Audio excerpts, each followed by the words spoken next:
Anybody ever do that? I ain't even eating. I'll be like,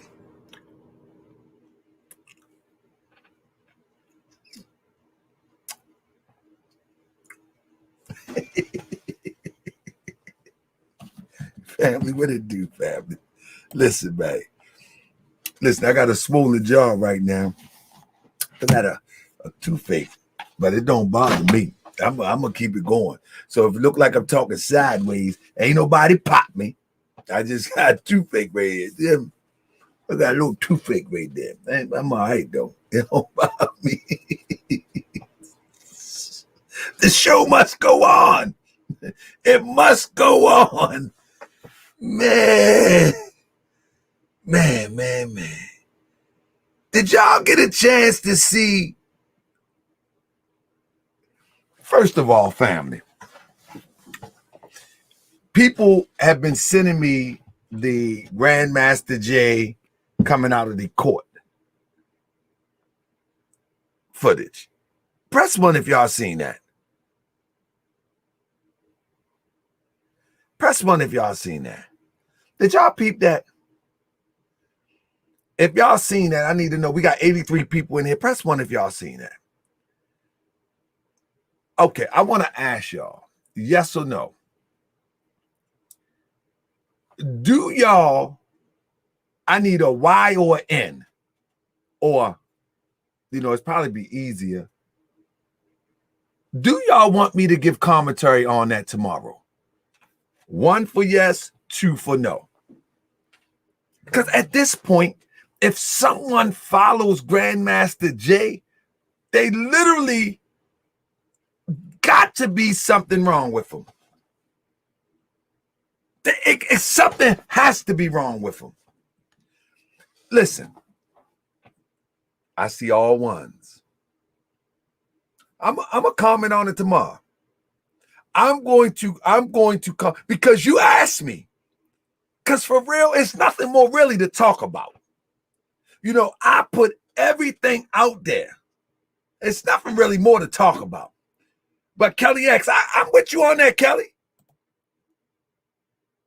I'm with you on that, Kelly. But the people got ones. They might want to hear my commentary. And I'm telling you, I'm going to give it to you. This guy is insane to think that, listen, if anybody follows Grandmaster Jay at this point, they either an agent or they just don't care. That's what it is. I mean, it can't be. Are you that desperate? Are you that desperate that you can't see through a facade? I'm talking about, I'll wait till tomorrow to go through it. Because I don't even want to talk about what was said. Unbelievable of the incompetency that's in our community as it relates to being able to see through a facade. Unbelievable. And did you see the little brother that was on my channel that came here? I think he's associated some kind of way, because when he came to the channel, I had already knew from the gate, the guy Talk Black to Me, the guy from Talk Black to Me Radio, the young brother, the slow brother, the Forrest Gump. When he came to challenge me and he did not really bring any critical information, Grandmaster Jay, he is for the people, and he's for the people, and the people is the people. And when he for the people, you trying to stop him from being for the people, because he for the people, the beautiful people. There you go right there. He took a trip all the way down to Kentucky. I should have went down there with my squad, because he took a trip all the way down to Kentucky. Look at him. Just look at him. Yeah. I want y'all to know that Grandmaster Jay, your media is going to be around. And then he called me teacup. He called me teacup. Hey, family, I try to tell you, That's what he said to me. He said, your media is going to be around, but Teacup ain't going to be around. Let me tell you something. Let me tell you something. I don't know why people think that my whole content is Grandmaster Jay. I don't know. I talk about anything. You know what I mean? I chose to expose Grandmaster Jay for the agent that he was before anybody even knew that. I chose to jump out there with my platform to let people know that this guy is not who he say he is. I could talk about anything. My channel, I have a real job. You know what I mean? But it's crazy. It is crazy and it is sad. Do y'all remember when I said he's not going to jail? Anybody remember that? I said most likely they either going to drop the charges or he's going to get probation. Anybody remember that? Do anybody remember that? I said they're going to drop him or he's going to get probation.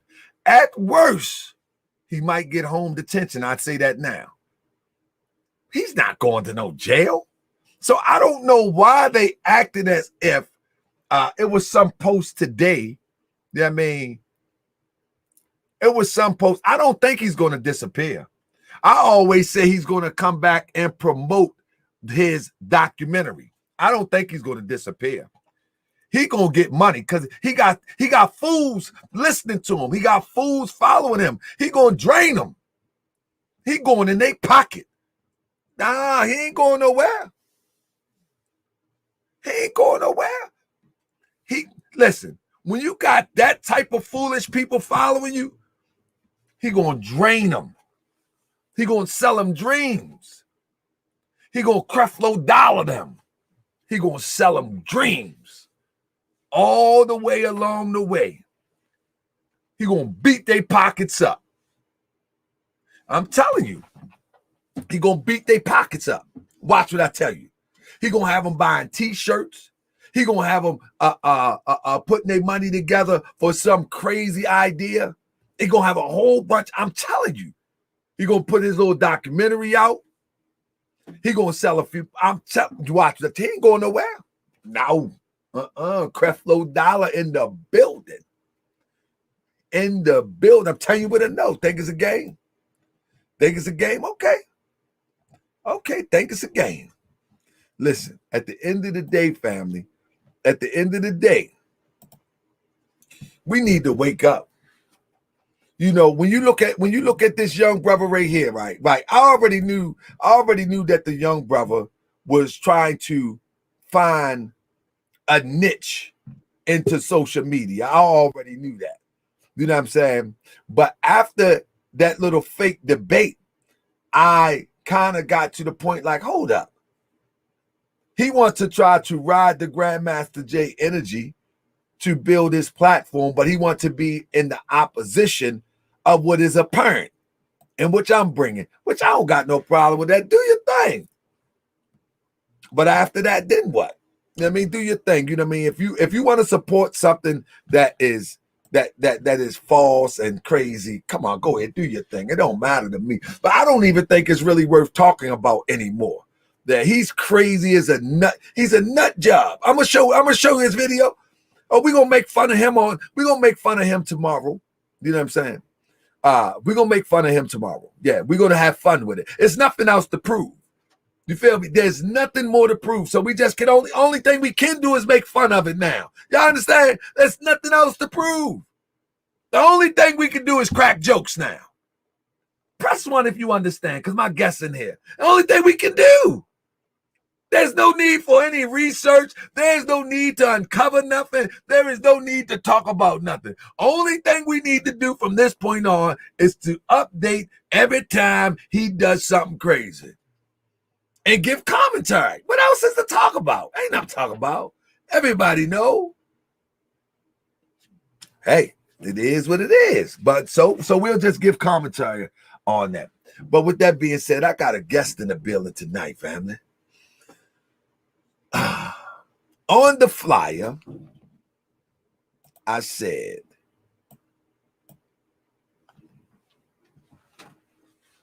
I think I'm saying it right. Oluwale Folami. I think I'm saying it right, but I don't know. He'll be here in a minute. I got on the flyers Dr. Ali Muhammad's National Minister of Defense and National Enforcer, and also in the section where it talks about what this video is about, this live stream is about. I also got him as Dr. Ali Muhammad personal security. But what I want to say is that all of those are former titles. You follow me? So I made the flyer and it's time to go live. And the brother just told me that those were former titles. And so I want you to know, I don't want to be disingenuous. Those are former titles. And in the comment section or in the description section, there is a whole host of titles that this brother held. And all those was former titles. So, brother Folami, are you ready, brother? Your camera working? There you go. All right. So all of those are former titles. I want to let you know that as I bring them in. We got them in the building right here. Brother, can you say something? Check your mic. What's going on, Grand Sheik? How you doing? Oh, I'm doing well. I'm doing well. So his mic sounds good. So I let everybody know that, you know, I made the flyer, jumped the gun, and you know, not really jumped the gun. I asked you what was your titles, and you gave it to me. But those are former titles. I want everybody to know that right, you are right, no right. longer with the Revolutionary Black Panther Party. But while you were there, you held these specific positions. Now, let me just give you a slight interview. Then I'm gonna just let you roll with it, brother. I bet. Where are you from, my brother? Originally, I'm from New Jersey, but I live out in North Carolina now. Why y'all are everybody moving back down south? What's down south, man? It's nicer out here. Everybody be going back down south. So in Jersey, how long have you been? I mean, not in Jersey.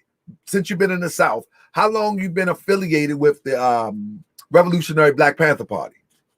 Probably 7 years. Okay, 7 years. And you joined when you was down south? Yeah. Okay. When the first time that you discovered them, how did you discover the Revolutionary Black Panther Party? So it was a brother named Jason Ford. I know on your last show somebody had mentioned his name, and he introduced me to Ali and whatnot, and then that's how, you know, that whole recruitment, as he called it, thing started with the questions and all that shit. You know what I'm saying? So yeah. So that's how I first encountered him. What made you want to join? I mean, this it was in my awakening state and focusing on what was going on with Black people in the world at that time. You know, all the police brutality, and I had a lot of brutality out there where I was at, and I needed, you know what I'm saying, some type of platform to, you know, help me out in that area, you know, because I don't know if you've been to Wilmington, North Carolina or not, but it's a lot of secrets and it's a lot of history out there, you know, especially downtown Wilmington, but we'll get into that. Okay, so once you joined, did y'all already have a chapter in Wilmington? No, okay. I started the chapter out there. Oh, okay. Well, let me ask you a question. What is the process in starting the chapter? So basically, and the reason why I'm asking, brother, the reason why I'm asking, you don't have to give great detail because people say, "Oh, you're doing the balad." The reason why I'm asking is because I admire. I'm gonna tell you this. Our prophet Noble Ali teaches us that out of the worst, the wise will find means of good, and I admire how these sisters and these brothers that have come on here, and I look at the good that they have done by bringing people into something that people would hope to be real, but then they find out that it was something not what they signed up for. But right. They went out there with the intentions of really gathering the people. So what was your process? My process was basically like when he named me as general or whatever, it was like back in the old days. You would go out on the street and you would, recruit people, tell them what the mission statement was and all that, and then you would go around to certain communities and you would say like, look, I want to do a feed the people, or you want to do some training or something like that, and that feed the people, that's where I got majority of the members that I had in my chapter from. That's where they came from. And then the first member I actually brought in, he was a childhood friend. Me and him went to high school together. I known that man for 11 years, and we had a falling out because of this party, but he was my deputy general. He was next to me. So yeah, and we both went to these projects, and we would feed the people and whatnot, go door to door, knock on the door, ask them how they doing, where your kids at, send your kids to the park so they can get something to eat, that type of thing. So that's where all the recruitment actually came from for me. Okay. Well, now today in 2021, obviously you no longer with the Revolutionary Black Panther Party. How long have you been separated from the Revolutionary Black Panther Party? Man, it's over. Yeah, about 5 years. About 5 years. About 5 years. Yeah. So have you been sitting back paying attention to what's been going on in the developments? I have. So that's why I actually saw your show at. I forgot who actually sent it to me. Somebody sent me the link, or somebody sent the link to my wife, and we watched it, and we like, this nigga back again. Like we can't get rid of him. We can't go a year without seeing his face or his name pop up somewhere. We be trying to forget about this, push everything to the side, and then he rears his ugly head again. So I'm like, well, damn. So I need to reach out to this brother Taharka, so I can go up here and I can speak my piece about what's going on, you know what I'm saying, or what had been going on within the party. So as you've seen these interviews, if that's what we want to call them, do any of the conversation rings true to you? Yeah, some of it does. Okay. Partial. So let's go back. Let's go back to what was the reason that you stepped off? My reason for stepping off is, well, I had a couple of reasons, but my biggest reason was probably what happened in Milwaukee when I went out there. Milwaukee is the hot spot of this whole conversation. Yeah, it is. Angela, like I was telling you earlier, you need some people that was actually in Milwaukee to actually tell you what was going on and what happened in those situations. Because I heard somebody say that she got kicked in the stomach, the sister and whatnot, and that he kicked her in the stomach. That's not true. They were fighting in my wife's house, and he was trying to break everything up. Let me clarify this before I even go any further. I'm not trying to defend this nigga. I'm really not, right. Because he a fraud, period. But they were fighting and he was trying to break it up, and he like put his foot out to stop her from kicking his wife. But he didn't kick her in the stomach or anything like that. You know what I'm saying? And she didn't get jumped either. I heard somebody say she got jumped. She didn't get jumped. But you know that the sister is claiming she was kicked. She was kicked in the stomach, or that she was kicked, period? Let me look at my notes.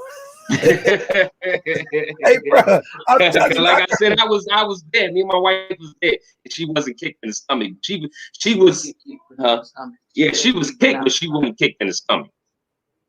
Okay, I got you. I'll tell you in a minute. So let me see. Yeah. She said she was kicked in the stomach. and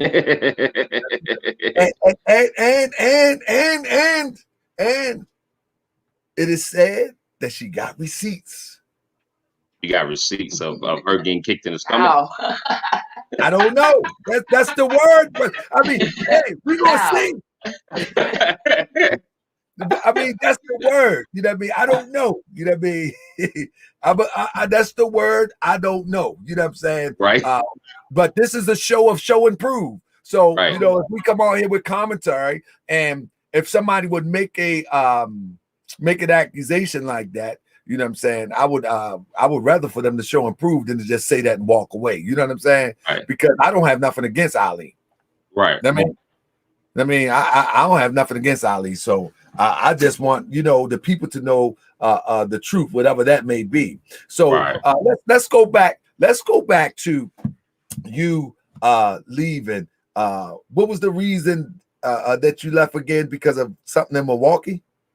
Yeah, everything that happened in Milwaukee, it was a shit show out there. When I came out there and actually was supposed to be his personal security out there and whatnot, he showed his true colors out there a whole lot because he was trying to get with this girl, but behind the doors, he was not trying to actually fuck with her or telling anybody that he was trying to actually be with her.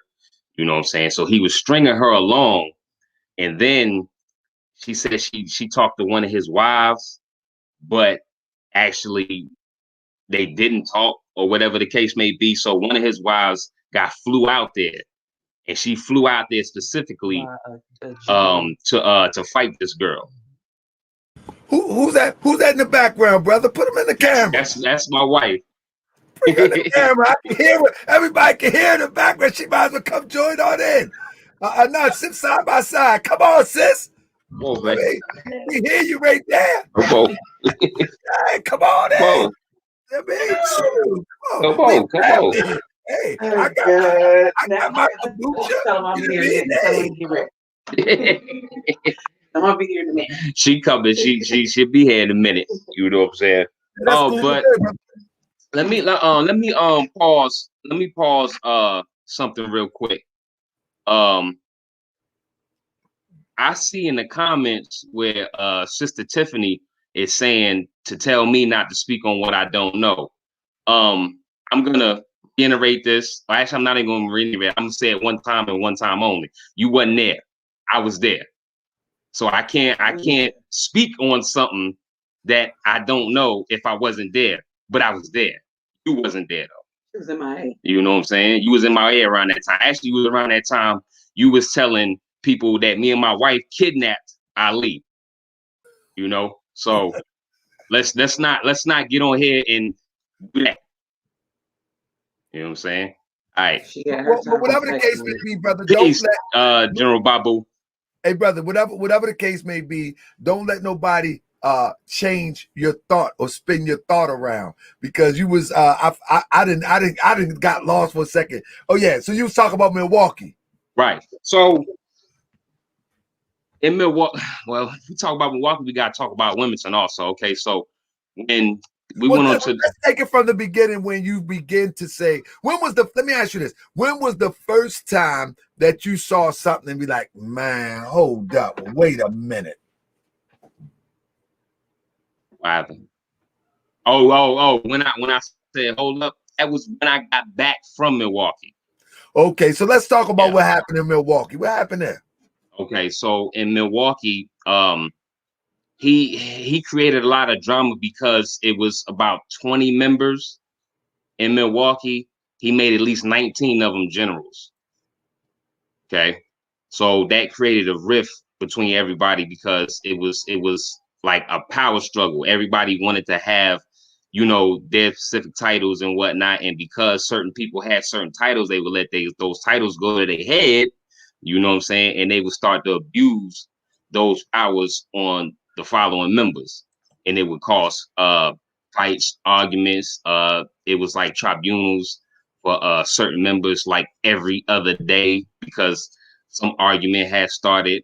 You know what I'm saying? Because he planted some seed or whatever. And then the funny thing about it, he actually came to me when all the stuff was going on with Jamal Cannon. He actually came to me and asked me to take Jamal Cannon out. You know what I'm saying? So hold up, bro. Hold up. I'm sitting up here looking for so people asking what's going on. So this is the former family. This is the former personal security for Dr. Ali Muhammad, as well as many other titles. Just look in the comment section, and the brother literally is no longer a part of the Revolutionary Black Panther Party. But after seeing the show, he's seen some information that wasn't totally accurate. So he reached out to me and he wanted to express and tell his story. And I would hope that he's telling his story to give the red flag for those that may be going in that direction so they won't get caught up into a dead end street, if that's what it is. You know what I'm saying? It is. I mean, he preys on not only, well, he preys on more females than anything. So let me ask you this. So man, I don't want to ask you this, man. What's up, Grand Sheik? Talk to me. Let me see how I can say this. So you saying that you was asked to go holler at somebody? That's the best way I can say it. Yeah. Because I don't want to say the words, you know what I mean? But you was asked to go holler at brother Jamal. Right. Wow. So when this happened, Jamal had been kicked out of the party at least 2 times. Okay. So I'm thinking that it's a problem. I'm at Levita's house doing my thing with Brother Alli. We talking, hear a knock at the door. I go upstairs. Of course, I'm scared. I got the pistol out. I open the door. Jamal standing at the door. So the day before that, you had told me that this man was an agent, and he was not going to be a part of the party anymore. And then when I go to the door and answer the door, you tell me, nah, don't worry about it. Invite him in. I called him. So I'm sitting there confused as shit. Like, yo, what's going on? What's going on? Is this man not a part of the party? Do y'all have problems? Like, I'm not understanding. So they went downstairs and they talked, and I don't know what was said then.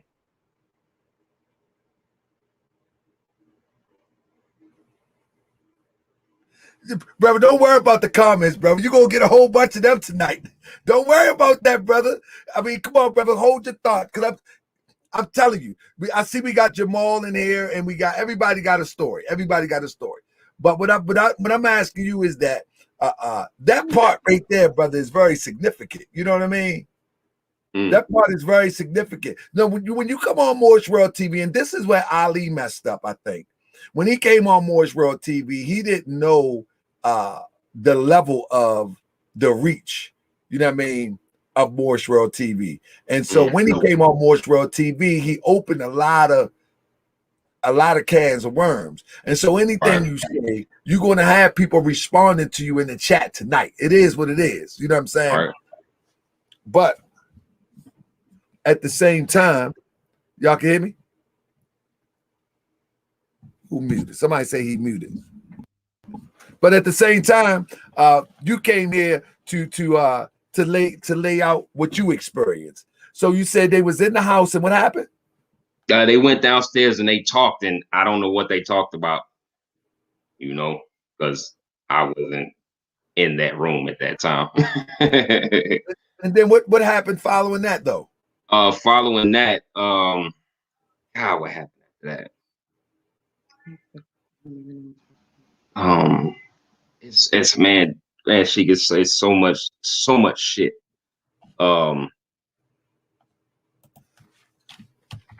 Let's take it slow, brother. This Moorish Workd TV. Brother, you gotta take it slow. So, sis, were you around it during that time? I'm sorry, I missed half of the conversation. How you doing?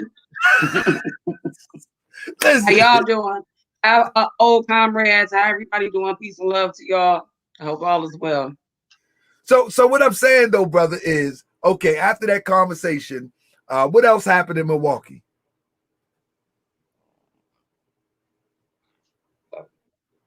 I mean, you got to be specific. I mean, it was so much stuff that happened. I mean, no, what I'm where saying, do we begin? Like, what are we talking about in specific? Because he was in the house, right? He said they went downstairs and talked. You know what I mean? They went downstairs and talked, but then everything went blank from that. So I'm trying to figure out what happened after that. Well, what was the point he was getting to? Jamal and Ali. Yeah, Jamal and Ali went downstairs and talked, but then after that he went blank. I wasn't there that day.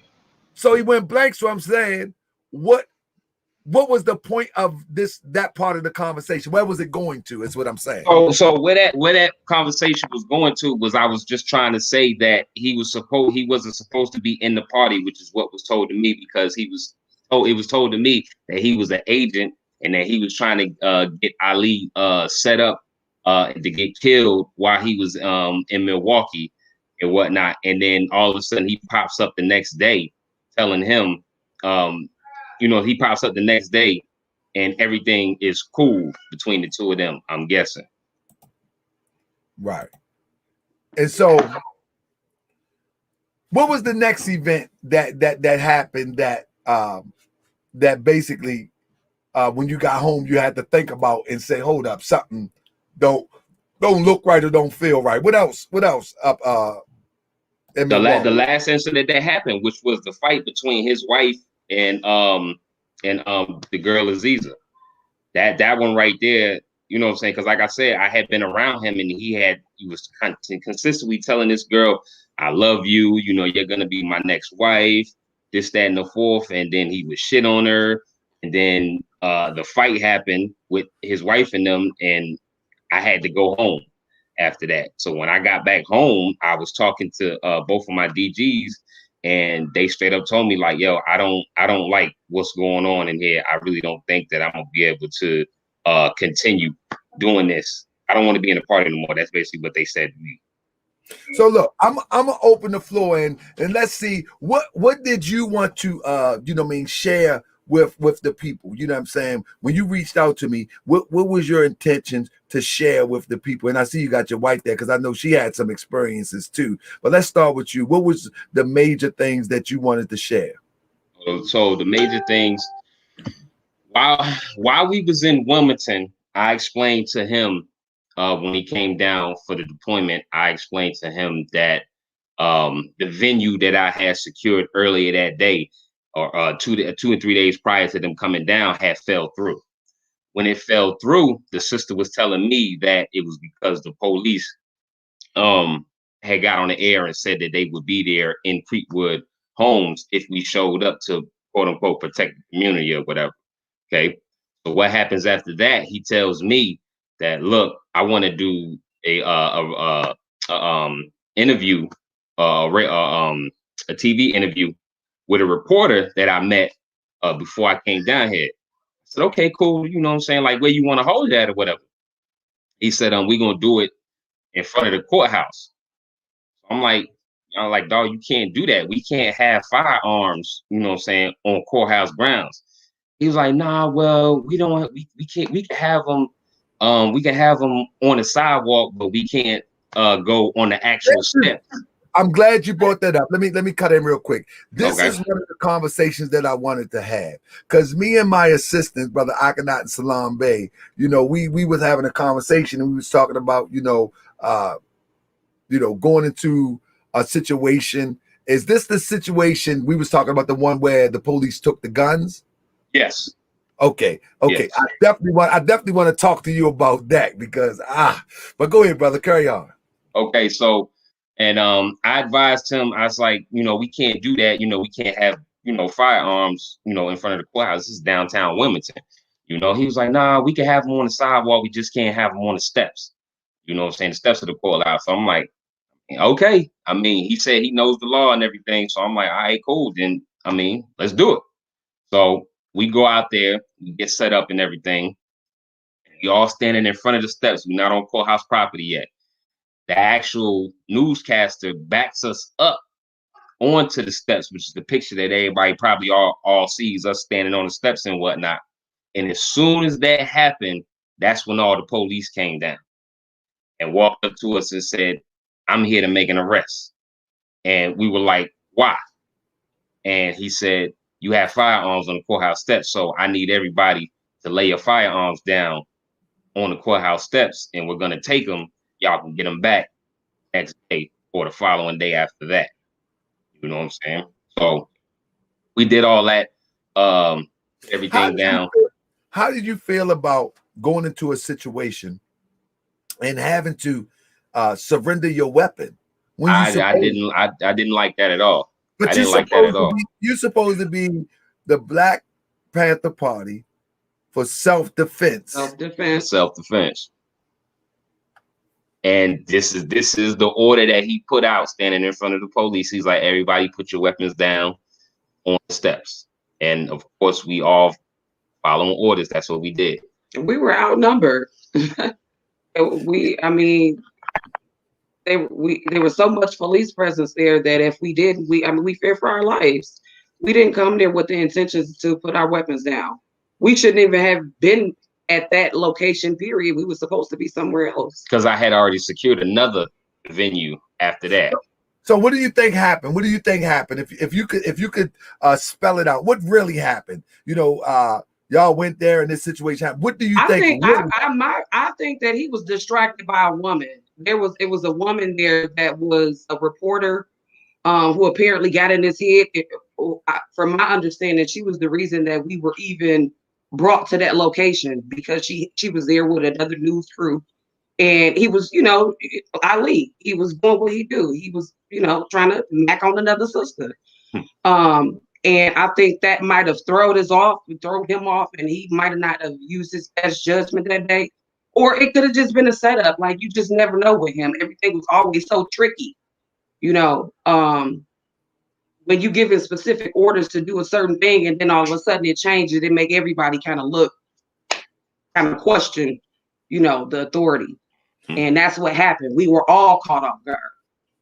So do y'all feel like y'all was walked into a dragnet? I believe so. Yes, I do. Yeah, I do. And what do you think the reason behind that? What would be the reason, the rationale? I know I can come up with multiple theories, but I wasn't there. What do you think the rationale was? For publicity, for him, it was about getting, creating a situation so that his name can be put into, newspapers online, so people can talk about him, so he can get funding, so he can get more people to get recruited into the party. I mean, who knows? It could be multiple reasons, but it definitely was devious reasons behind it, because, I mean, it makes no sense to drag people from different states to come to fight for Brandon Smith, and to bring, unity together for that particular incident to happen. And there were so many things that followed that, because from after there, we had the whole Milwaukee experience. It was a never-ending story. Why is Milwaukee such a hot topic in this whole story? It just, like, you would really have to be there. Like, we would have to have a camera crew to catch everything that happened in Milwaukee. I mean, from him wanting to, like, solicit women for prostitution, to him wanting people in Milwaukee to shake down drug dealers. He would actually ask people to, like, point them out to drug dealers in the area, to shake them down, because that's what the Panthers did. Like, he has some really devious ways. He fed people's drug habits. He manipulated. I'm sorry. The good doctor? The good doctor. The holistic doctor, Ali. Nah, the doctor. Charles Ali Muhammad. He was writing scripts. Scripts. That too. He owes my husband a doctor's note. He said that he wanted me to be a part of the party full time. Him being a doctor, he would be able to write my job some type of paper that would allow me to get disability for the rest of my life, so that I could be a part of the party for perpetuity, basically. You know what I'm saying? This is what he told me. But I'm like, I gotta make a living, man. I'm a truck driver, been a truck driver for a while. Like, I gotta make a living, man. I can't just up and quit. I think that I do more than enough having a job, you know what I'm saying, and still feeding people every weekend, because we fed people every weekend, So I feel like I'm doing enough there, and plus I'm recruiting up. I had about 10 members, you know what I'm saying, and we were getting ready to do some big things in Wilmington, and that's another thing that kind of makes me mad. The things that we could have done to help the city of Wilmington, I feel like he just basically turned his back. Everything, you know what I'm saying? And I don't know. It's Do you think he's a 1000% agent? I think so. I'm talking about a signed up check taking agent. You know, people sling that agent thing around a lot. Right, you know what I'm saying? right. Very careful when we sling that thing. When we that say thing around. Like, I truly believe and have confidence in my research that Grandmaster Jay is a total agent, uncut raw. I don't care how convincing it may be, uncut raw. I mean, but I don't sling that around a lot. I haven't done enough research on Ali Muhammad. I've heard what a lot of people have said. I want to hear what he have to say in response to it. But when I'm speaking of agent, I'm not talking about the way that we sling it around or some sling it around on social media. I'm talking about a legitimate check cashing from the government agent. Can I speak to that for a second? And Absolutely. I'm gonna answer that, and I'm gonna say yeah. And for me, I guess the biggest red flag for me was, and maybe my comrades can speak on this too. Just out doing our feed the peoples and our different outings as being Panthers. We would always see on our Wi-Fi an FBI van under the Wi-Fi. The hotspots. What do you call it, babe? Oh, you know how you look for your Wi-Fi, and there was always it didn't matter where we went, and Ali was with us all the time. There would be an FBI van, Wi-Fi somewhere close to us watching us. So that was the biggest red flag for me. Not to mention all the other things, the accusations and the things that people have said. I mean, after you hear it so many times, you got to kind of start paying attention to it. And I think we all had our time when we started to pay attention to it and started to point out things that just wasn't right. Mm. Your common sense kick in at a certain point. But like I said, the biggest red flag for me was the FBI van that was constantly there. So yeah, I believe he was. Mm. Yeah. Oh, you said the FBI van was where? FBI van. I don't know how to explain it, but when you're searching for a Wi-Fi connection, there you go. And everything pops up on your Wi-Fi. Okay. the FBI van was always there when he was around. Mm-hmm. Whew. Yeah.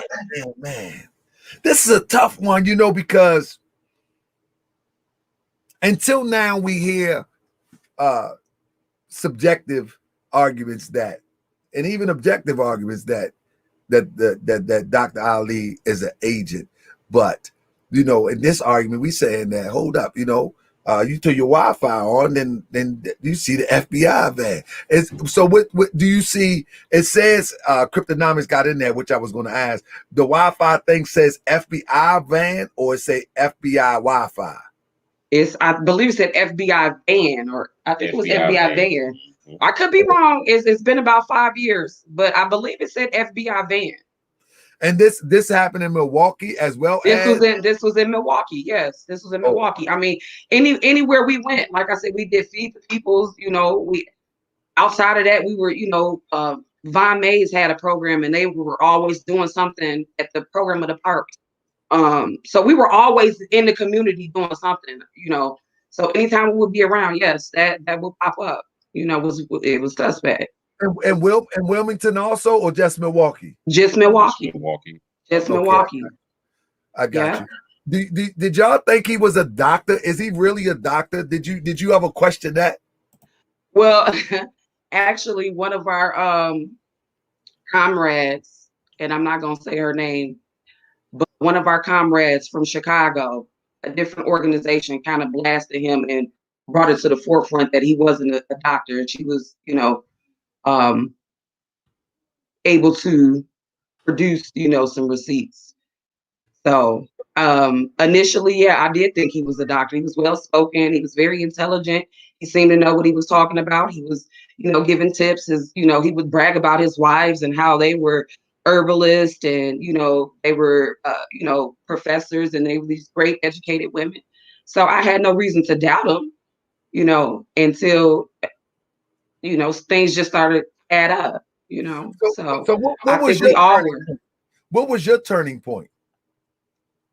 I had so many. I had a roller coaster ride with that party. I'm telling you. But the biggest turning point for me would be the same as my husband when the fight occurred at my house.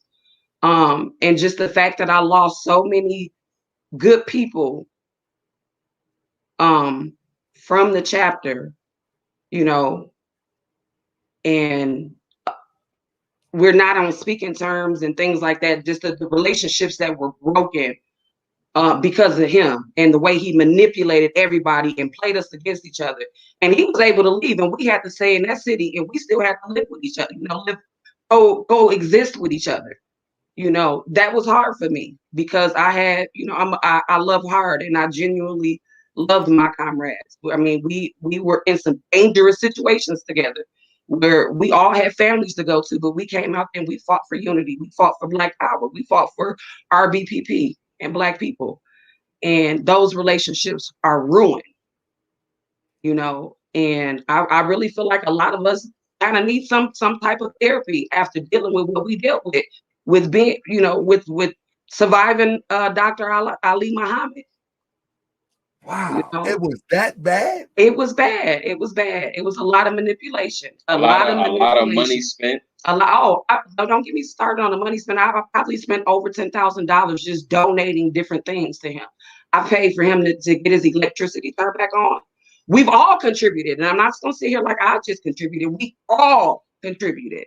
We've paid for, you know, for meals. We've paid for him, you know, a frozen Coke for him. If we paid for stuff. He said he was a real doctor when I asked him when he came on here. And I say, a real doctor. We got a real doctor on here. He said, yes, a real doctor, a MD. That's what he said. What he said. That's what his mouth said. That's what his mouth said. But the paperwork so says I wanted to ask though, how does the real doctor ask you to pay his electric bill? How does that work? How does that work? Say that one more time. How does that work? Well, see, what he liked to do was he would like to throw a guilt trip on us because as part of the party, we had to pay dues. And nobody really paid their dues because we was coughing out so much money that it's like, we're not going to pay dues and, you know, pay for your hotels and your rental cars. And, you know, you wanting to go get a vegan sandwich from the subway up the street. We're just not going to do that. I mean, and then on top of that, we was wondering where all the money was going to. You know, it's supposed to be going to the party. It's supposed to be helping us to do more feeds. It's supposed to be helping us to get fully operational in our cities. Where's this money going? You know, and he would always say things like, "Well, you know, it's all going to the party, man. You know, all these deployments and stuff we going and whatnot." All right, if that was the truth, then why are we still footing the bills on these deployments that we paying going for on? Gas, paying for cars, paying for hotel fees, paying for, you know, food and, you know, just things that you need when you're going out of town, you know. What was supposed to be the ultimate goal of the Revolutionary Black Panther Party? To feed, clothe, train, shelter, and defend. That was the goal. Nope. That was the goal. Teaching our people how to be self-sufficient, so they don't need anybody else. Teaching them how to grow their own food, so they don't have to buy from the grocery stores. Just teaching them how to be self-sufficient. Just teaching them, you know, how to be proficient in their weapons. You know, their laws.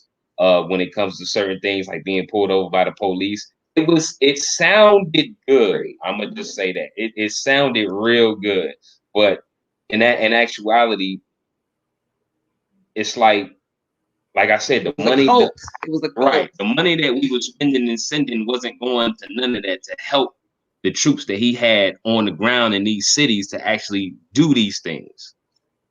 We was just sending money down a rabbit hole or down a black hole to nothing. Let me ask you this question. A lot of, and I'm going to tell you, quite a few sisters reached out to me. You know what I'm saying? About talk about it. Quite a few sisters reached out to me about the sexual looseness. Put it that way. You know what I'm saying? Were y'all privy to that? Was y'all privy to, like, for instance, if, like, I'm a member of the Moorish Science Temple of America, if I know that the leader is has a loose, he's just loose with it. Put it like that. He's just loose with it. Then we gonna have something to talk about. You know what I'm saying? Or he got the answer up. Was it known throughout the our Revolutionary Black Panther Party that, I mean, is it true first? I mean, yeah, it's very true. It's very true. Yes, and it wasn't known at first. He likes to, he has two faces. He likes to, kind of come off as this, strong commander, respectable woman, kind of person. And then he lets his guard down. And when he let his guard down, that's when you see his true colors. The first time that I realized he was a dirtbag was I was sitting in my vehicle with another sergeant at the time from a different chapter, and we were at my home, and he came to my car, and and excuse my language, but I'm gonna say how it is. He said, I'll fuck the shit out of both of y'all right now. And I looked at him funny, like, what? Like, what are you talking about? And the comrade said, yeah, he do this all the time. He inboxes me this stuff. And he just kind of looked and smiled and walked off. And I'm like, wow, And from there, I started to notice things. There was more girls. There was another young lady that came out and said that, and I got receipts for this. I can send you this in your email now. She was pregnant by him, and that he put a gun to her head and forced her to have an abortion. He blamed it on another comrade. Yep. And this woman is in fear for her life. Still to this day, probably. He flipped the story. He told me that one of his close comrades that he had to put out of the group actually raped this girl, got her pregnant, put the gun to her head, and forced her to have an abortion. When in all actuality, it was him. What the world Moorish Workd TV turned it into? Hold on. Woo! Are we doing Moorish TV after dark? Because I got some more teeth now. Because apparently watch the language. I'm gonna okay, we ain't doing after dark. Okay, so I'm gonna keep it clean. You can say whatever you want, but I want you to watch the language so the video don't get taken down by YouTube. Yes, sir. I got you. Yeah, you can.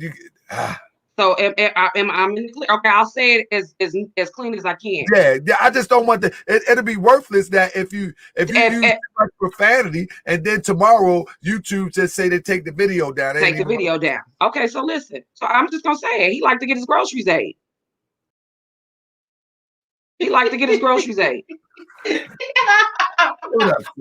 Hold up, sis. The whole Milwaukee know that. Hold up, stop.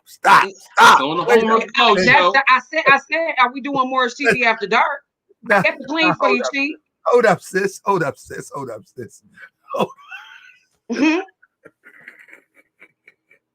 guy, stop, man. It was said on Homer Blow. It was said on Homer Blow.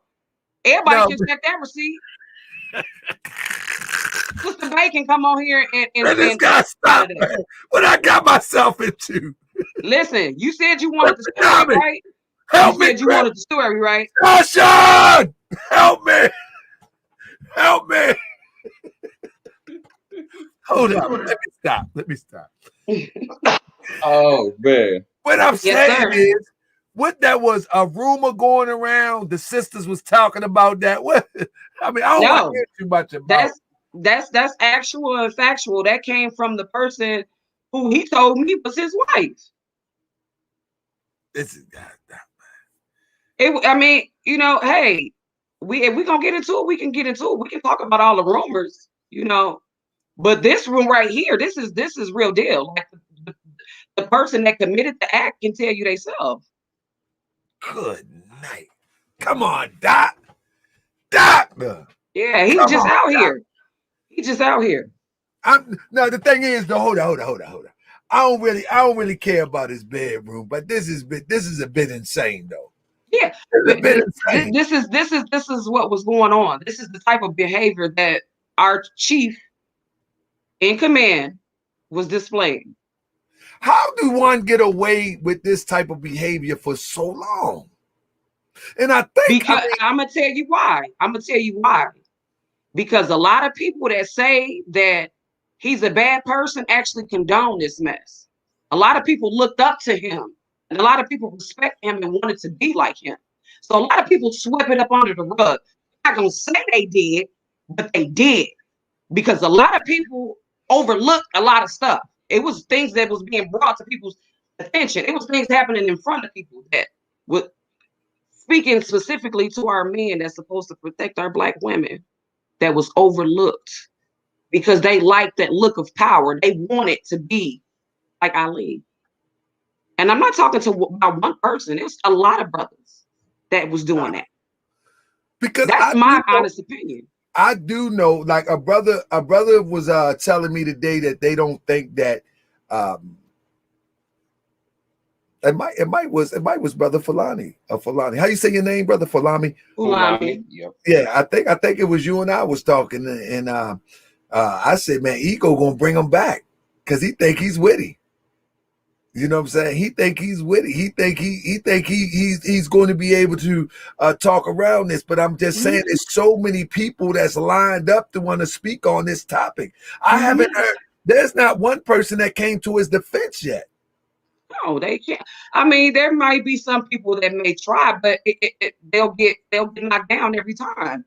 There's too much evidence pointing, at the things that he's done, all the horrible things he's done. Right. I mean, you can't. It's time for him to go ahead and just face what he's done, because I still have a lot that I haven't said that I want to talk to him about myself. It's a lot of things that I want to talk to him about. And I know that I'll never get a chance to do that, and I'm okay with that. But he's gonna have to face that. Say Crystal tried, but no, Crystal, she never came on the channel to defend him yet, and so ultimately, sis, what do you think?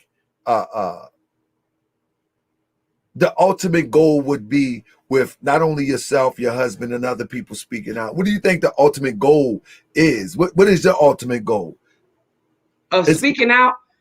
To let it be known, we've been holding this in for too long. We've been holding it in for too long. It's been 5 years for me that I haven't been a part of the RBPP, and I haven't got any clarity. I still have broken relationships with people that I consider to be brothers and sisters. I'm hurt. I want to know why. I'm a victim in this, just like the rest of my brothers and sisters. We want to face our accuser. We've held on to this for so long. We've pointed fingers at each other. We've threatened each other. We've argued with each other. Anybody that doesn't agree with the things that he says, that labeled as an agent, it's like we're probably labeled as agents after we disbanded from the party. In fact, he sent the feds to our home. He sent the feds to our house. How did that work? You said he sent the feds to your home. He sent the feds to our house. Yes. Can you give us the story behind that? How did that happen? On my birthday, it was 2018. 2018 on my birthday, sitting in the living room. My wife and I, we was living in VA at this time, and there's a knock on the door. My wife goes and answers the door. It's two feds standing outside. Hey, is Mr. Daryl Powell here? So I get up, I go to the door. Hey, there he is. There's the birthday boy. I wanted to ask you about a couple of things. I'm like, what you need to ask me? Like, you really don't need to ask me anything.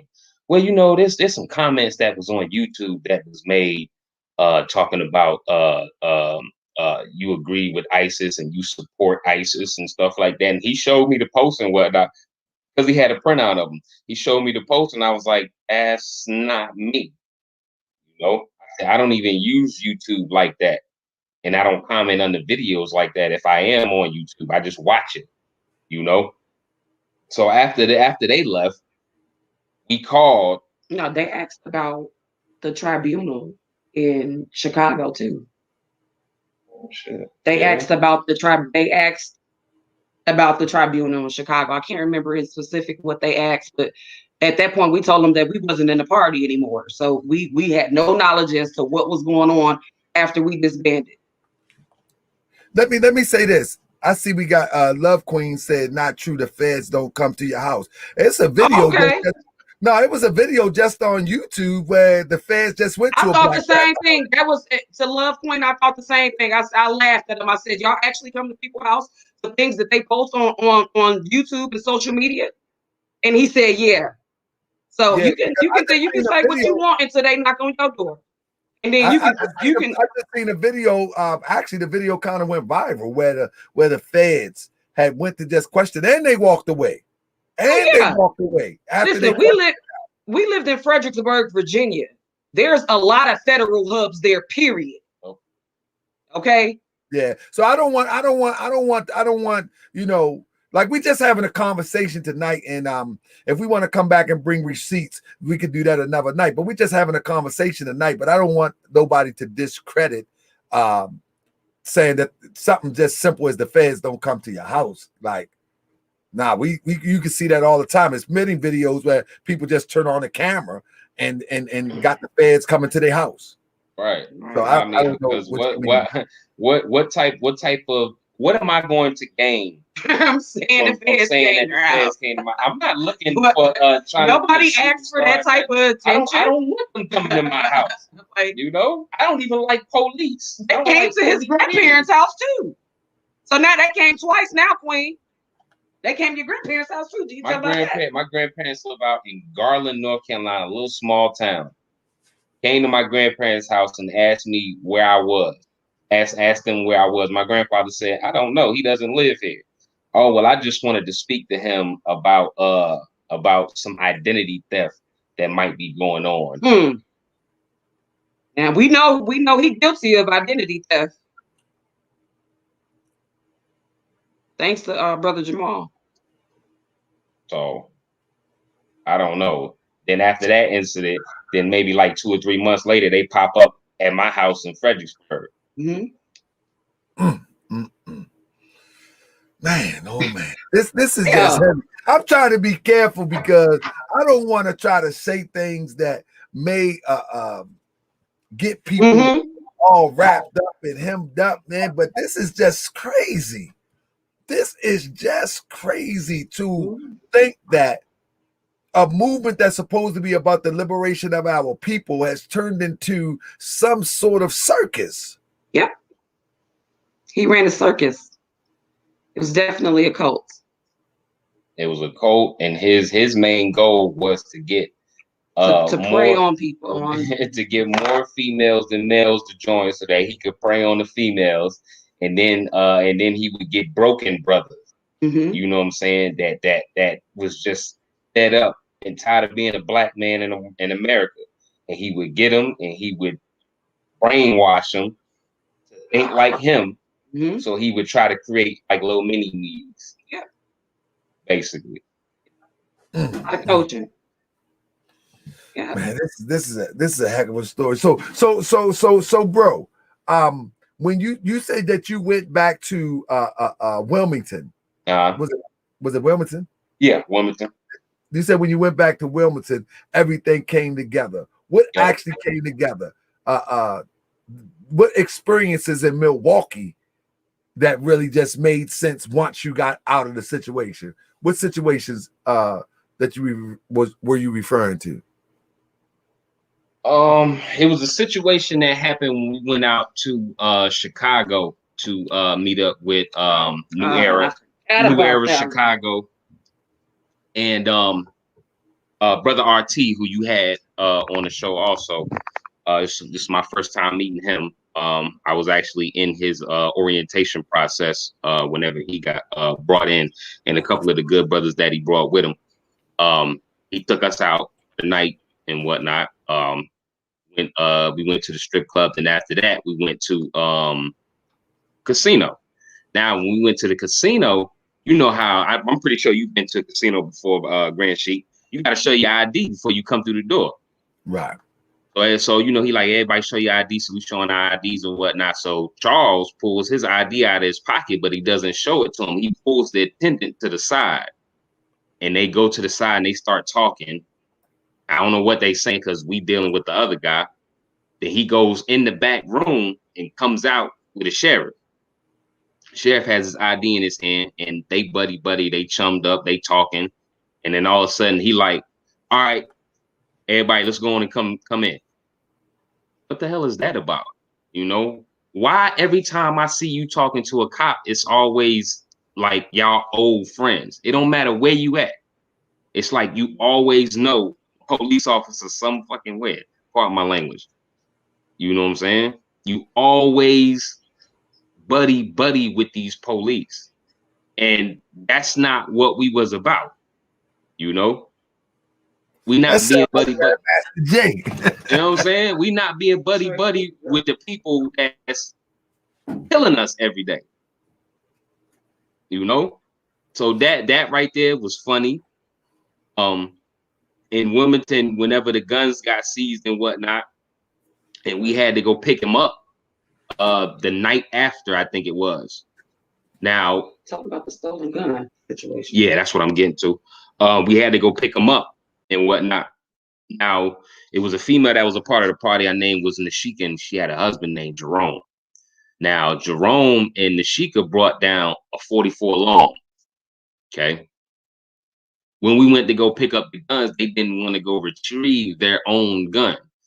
And this is me personally asking them. I'm like, are y'all coming with us to, you know, to get your firearm back? I don't know. This is white Tony.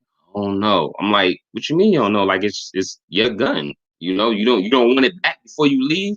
Oh well, we gotta get on the road and this, that, and the fourth. And I'm like, okay. Oh. So we go to pick up the firearms and whatnot. Everybody claiming they firearms. Young boy that was in the party is named Jordan. He goes in to claim the 44 long. Come to find out that it's stolen and it's got bodies on it. So the cop, well, actually, Ali right. Yeah. So actually, Ali tells the cop, like, and it's just, you know, is there anything that you can, you know, like you can do for us, you know, real chummy yet again, you know. And he looked at the young boy and he told him, he was like, if you're not out of my city in 24 hours, I'm gonna pull a warrant out for your arrest. Mm-hmm. You know what I'm saying? And it made me feel like he had something to do with that too. You know? Because like I said, who has that type of pull to tell the police, like, man, come on, just, you know, do something for us, man. No, just go ahead and let it slide. The gun is stolen and it got bodies on it. And you claiming this gun. So they're gonna throw them bodies on you. You know? I mean, right or wrong, Grand Sheik, in any other situation, them bodies belong to you. Yeah, you going in at minimum. Minimum. Let the judge sort it out. You going in minimum. Nope. He talked to him and he was like, can you do something for us, man? Ah, man, but I don't know what to say. I'm scared now. I'm shook. It feel like I know too much. I don't even know nothing. This crazy. Goodness of gracious. Cryptonomics, I need your help, brother. Is this what happening in these revolutionary groups for real? This what goes on? This what happened in our party. Do you know that when our people see any arm of the Black Panther Party, regardless of what Black Panther group it is, that we look to that group regardless? Like, this is real talk. Many of us did not know that there were so many different factions. Mm-hmm. We didn't know. We just thought the new Black Panther Party, right? But the whole thing in a nutshell is, when we looked at whatever faction it was, we looked and admired that black and those guns. And when I looked at the Grandmaster Jay fiasco, in my mind, I say, this ain't that. He ain't that. Because in my mind, the Black Panther Party, I remember from Dr. Khaled. I didn't study a lot as the Black Panther Party from who we knew, not just looked at, as many of us, we probably deny it. We just look at the downfall. Let's keep it a buck. Many of us just look at the collapse, the downfall, and the infiltration. Right. But we were able to see Dr. Khalid Muhammad transition from the Nation of Islam to lead the new Black Panther Party in such a disciplined and principled fashion that when we looked around, that was, I could say everybody, but that was what I saw. And to hear all of this stuff, it's disheartening.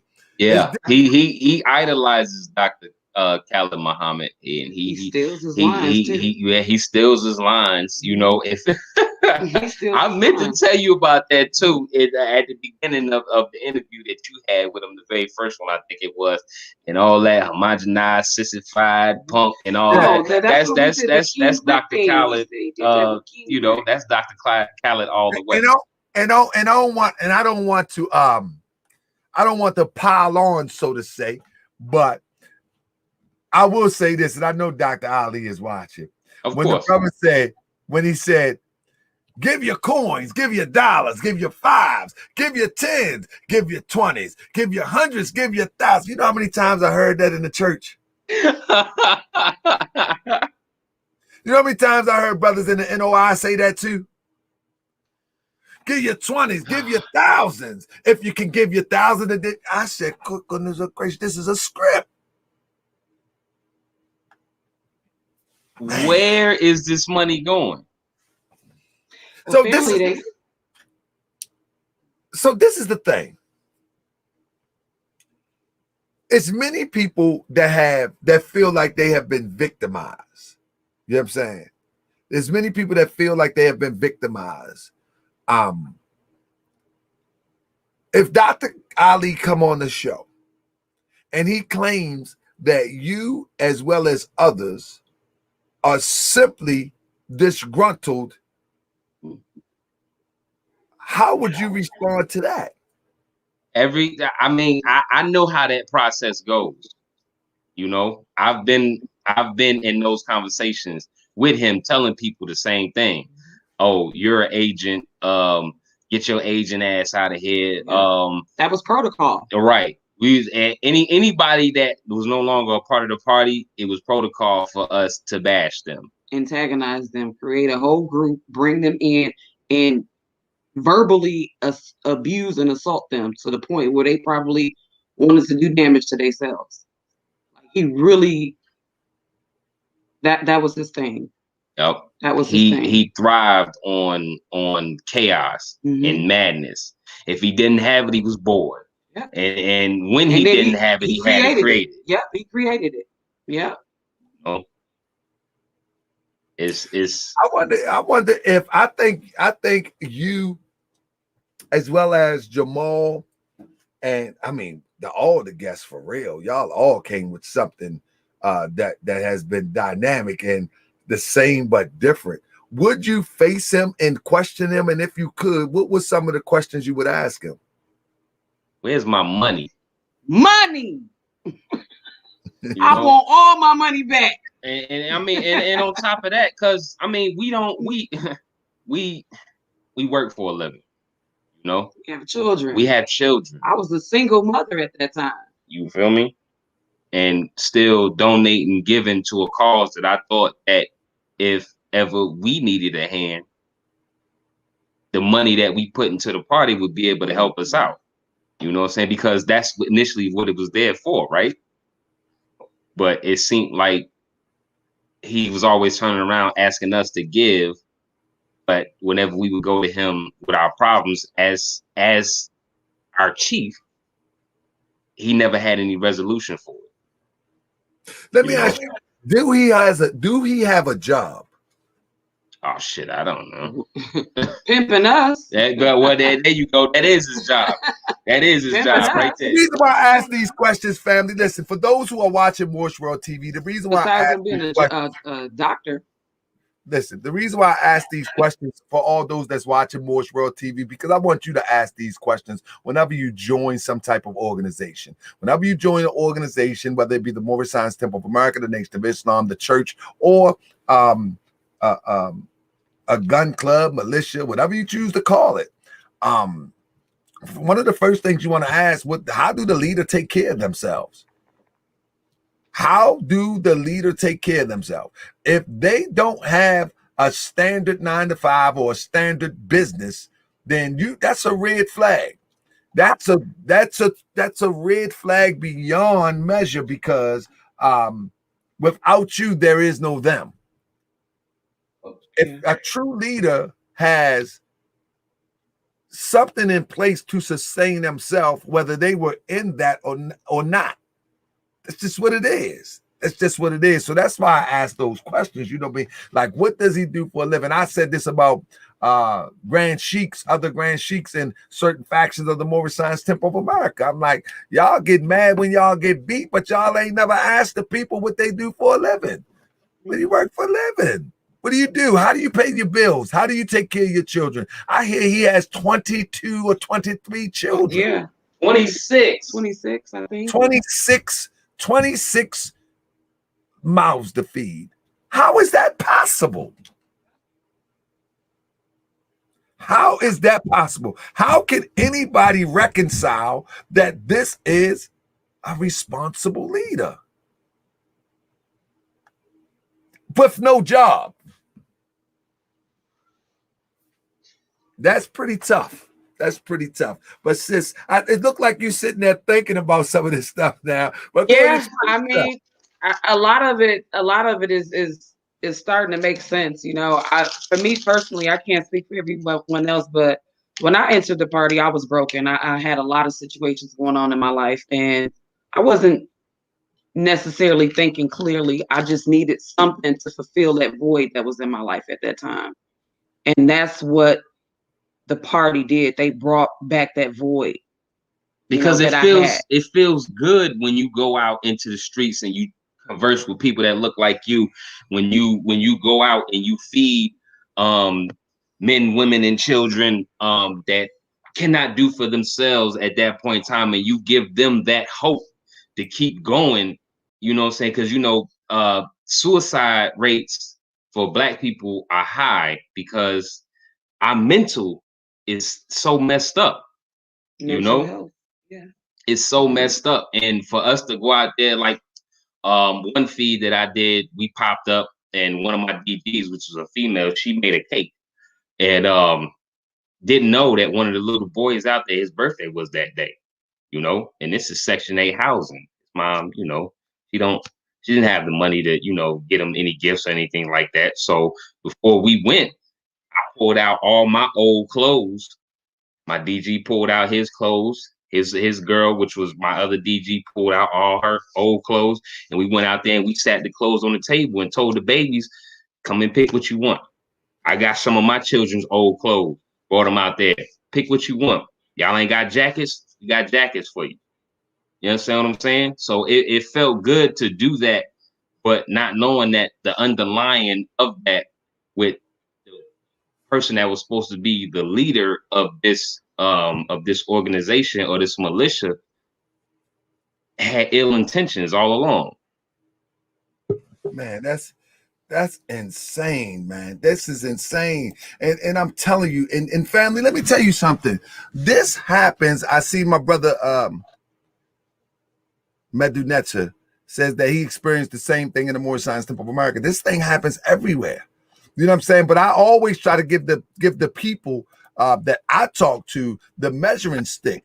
If a person does not have the ability to take care of themselves, there's no way in the world that you can take care of me morally, spiritually, or any other way. None. You can't lead me nowhere.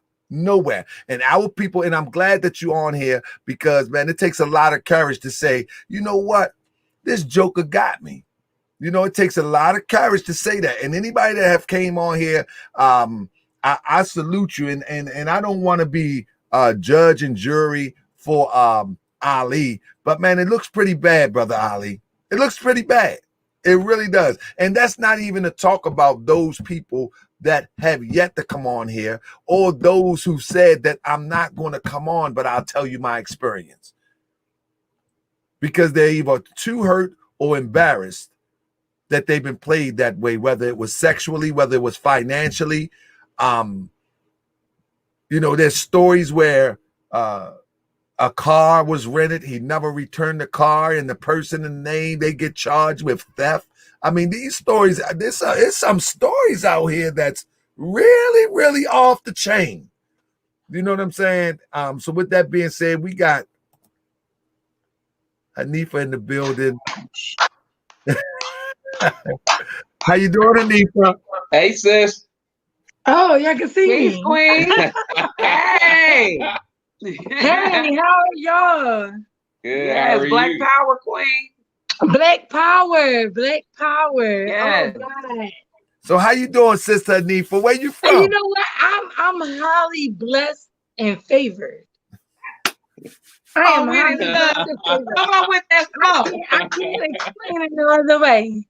You came How in. y'all doing? We're doing well, and you came right on time because we was just at a place where, as though, you know, I think we was just having a thought simmer of the experience that we were put in, or they were put in, and those who decided to join the Revolutionary Black Panther Party, that they put themselves in, and they just the aha moment, like, dang. Yeah, that's weird. You know what? I you know what, brother? I was not going to do this. I was not going to do this. And I told the sister, you know, I got hit up like from the last show, and people was coming out and speaking out. I got the links and I got messages. I got like 5 messages, which is a lot for me because I left that shit behind. Oh, I can't curse. Yeah, don't curse it. Yeah, I watched the show, so I know I can't curse. Right. Okay. So listen, so I was like, all right, you can't curse. So listen, I was watching it and I was like, all right, you can't curse. And I watched the show and I got the messages from people, and it was like 5 people that hit me up. Oh, look, my phone about to die. Let me plug it up. Hold up.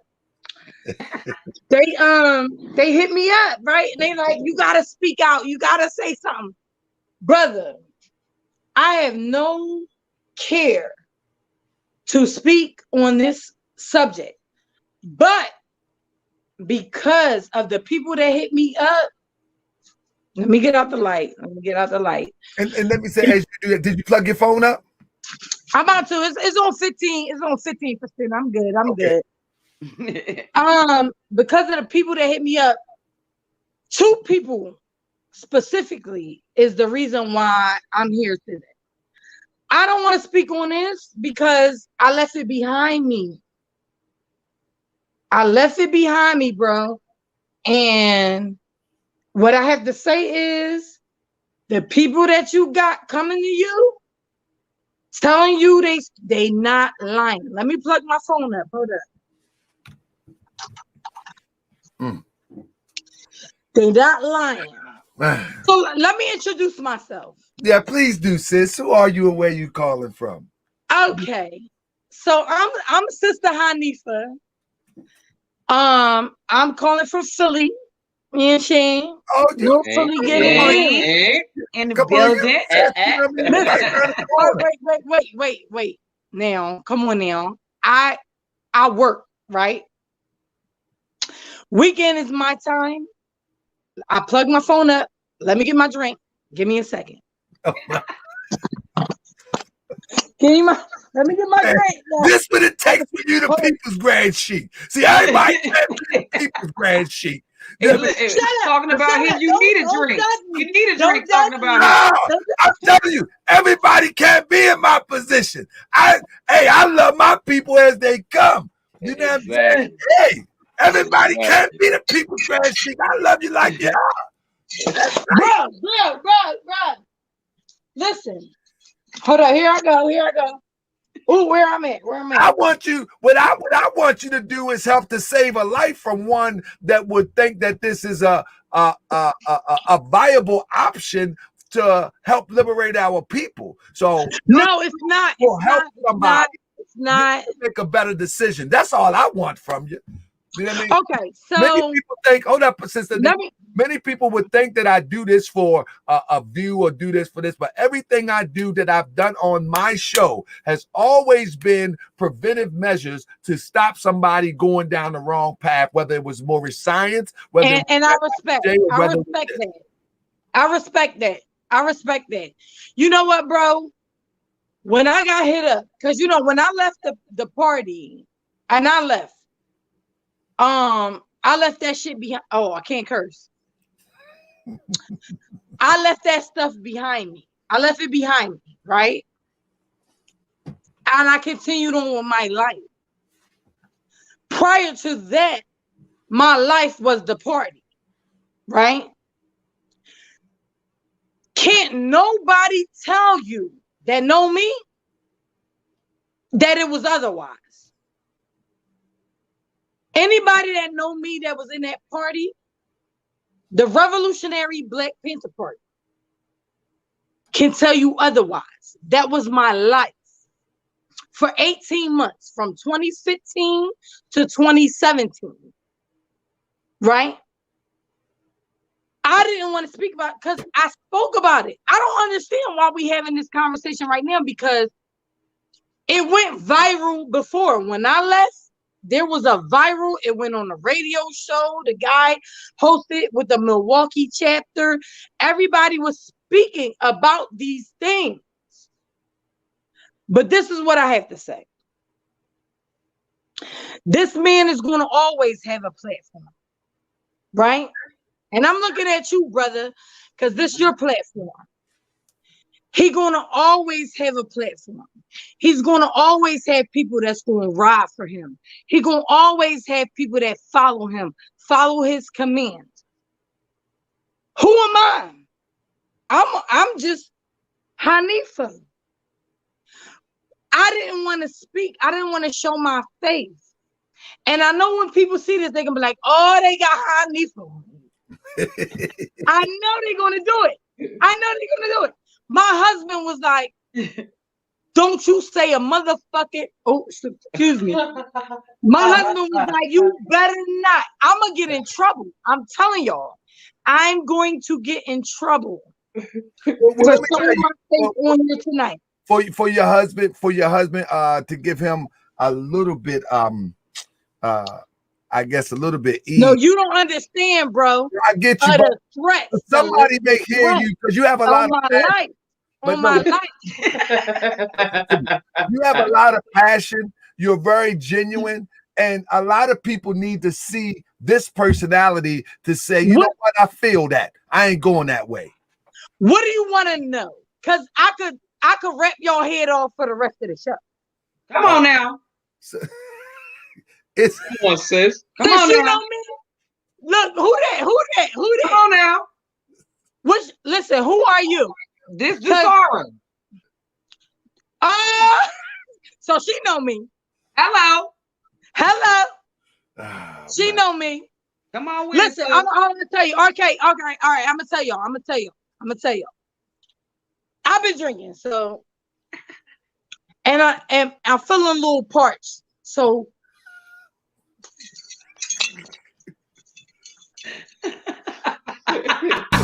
I be that boy you gon' remember. Be more. I be that boy you gon' remember. Nap town. I be that boy you gon' remember. Sahaka Bay front line till the law call my number. I be that. Shit. She back. what was that? You just cut me off. Listen. No, I'm keeping it real. You know what? I don't have nothing to gain by showing my face on this bitch, right? Oh, sorry. I only have things to lose. Because when I left the party, When I tell you the threats was coming in, and I was labeled as an agent. I'm still labeled as an agent. Yeah, we all are. We all agents, and he not. I'm an agent, and I work for the feds. I just want to know where my check at. Yeah. Where's the check? I'm confused. I'm confused. Where's my check? But okay, cool. What do y'all want to know? What do you want to know, brother? What do you want to know? Because I could tell you anything. What do you consider Dr. Alli an agent? Yes. I'm talking about a legitimate agent taking a check from the government.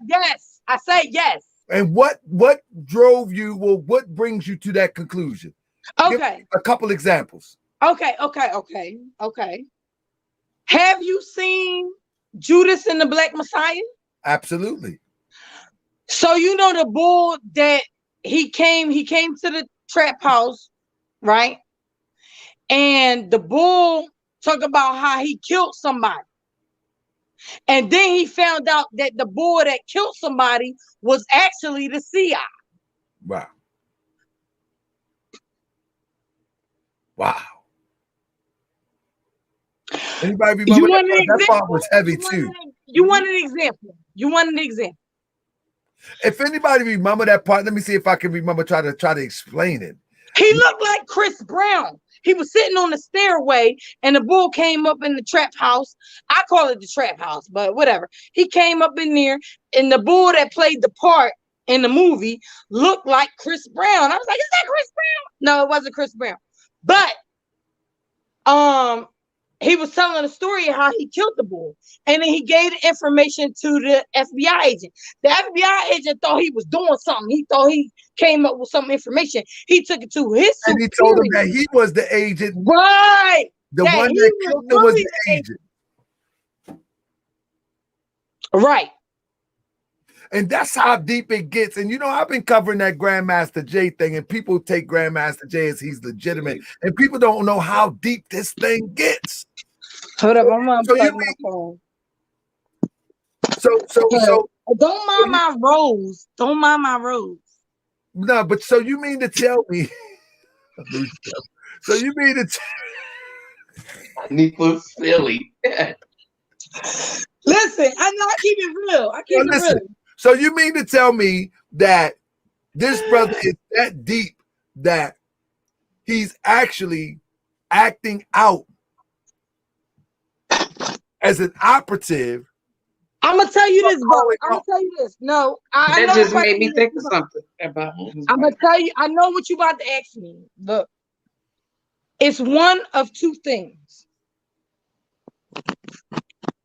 Either he's a master scammer. Master scammer. Now, let me tell you this. I'm gonna tell you this, and that's why I say this. I went to school, and my major was psychology, right? I didn't finish for my bachelor's. I finished a little over 3 years. I have less than a year to get my bachelor's degree in psychology. This man, no. I would learn under him. I would be his squire. I would be his squire in psychology. The average person don't know what he knows. He's not dumb at all. Very intelligent. Oh. Very intelligent. This man, when it comes to psychology, that's why he able to get the recruits. That's why he able to pull them in. This man, including his wives. We ain't gonna go into that. You better. We ain't gonna go into that. But listen, I ain't talking about that. But I ain't even get to that. This man is highly intelligent. He's not the average person. No, he's not.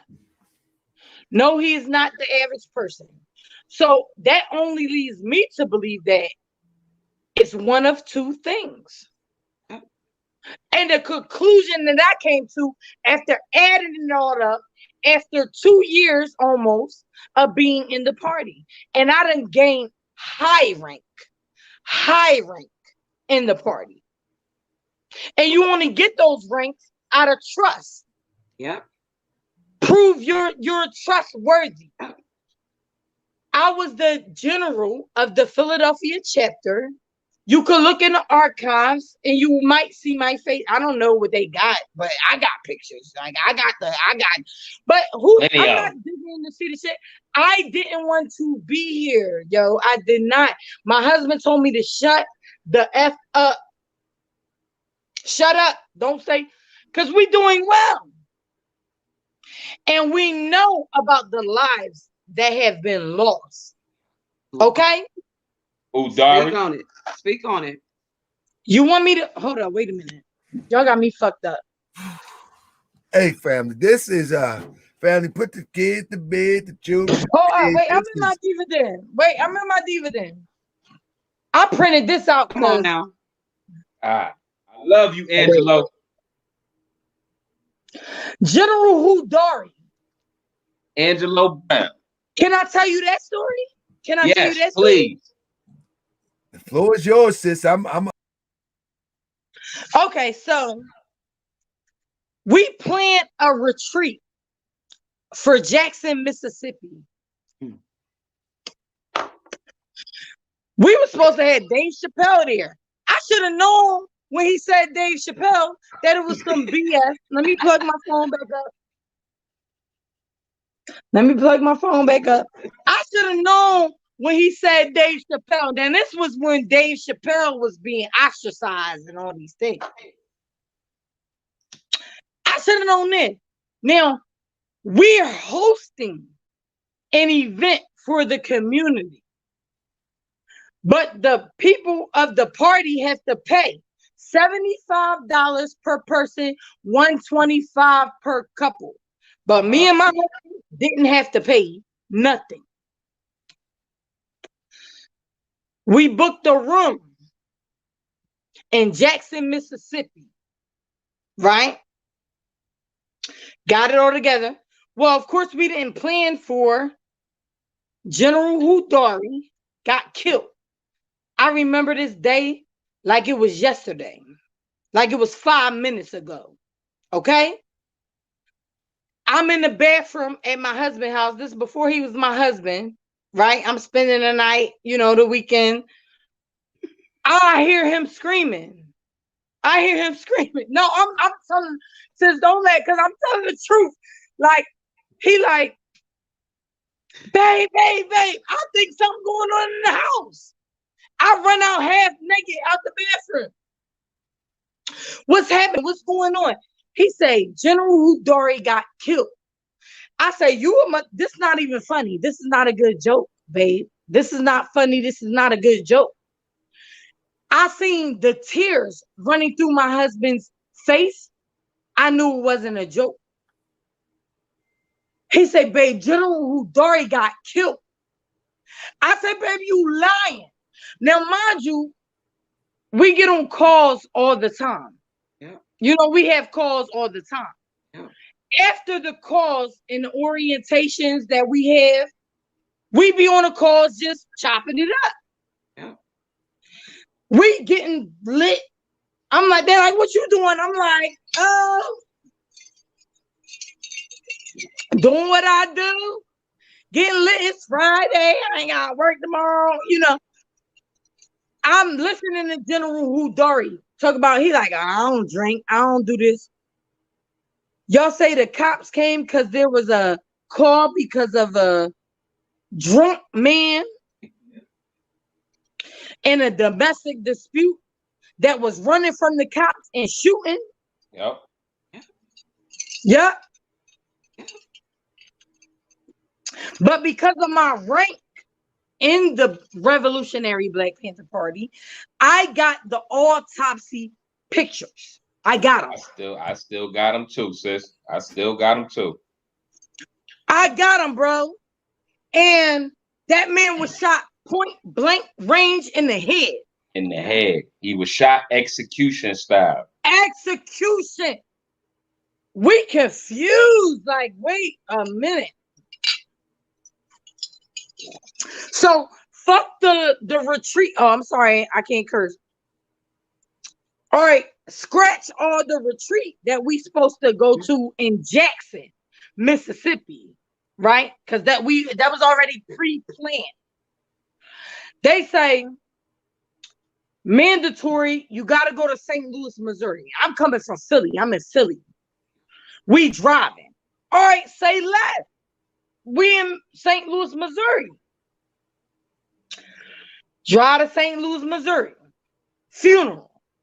You got even members of the new Black Panther Party out there on guard, right?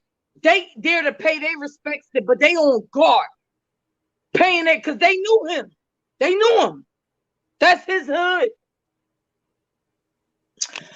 We see all the tenant cars.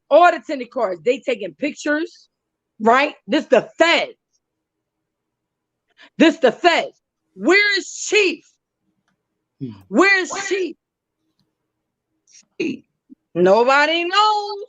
Nobody knows where he's at. Now, mind you, prior to this, when we found out that he passed, he done talked to his mom, right? In length. Anything you need, anything you want, anything you need.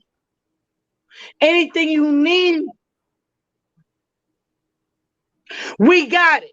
But where are you? We fighting off the set. We like, all right, go around the block. We holding the shit down, right? We holding it down. Go around the block, circle the block. We need to know each car that, you know, that's the feds, that's the feds. They taking pictures, sis. Okay, cool. So now the funeral starts. My brother, General Hudori, Angelo Brown. I say. Right? Yo, I swear to God, I'm about to cry right now.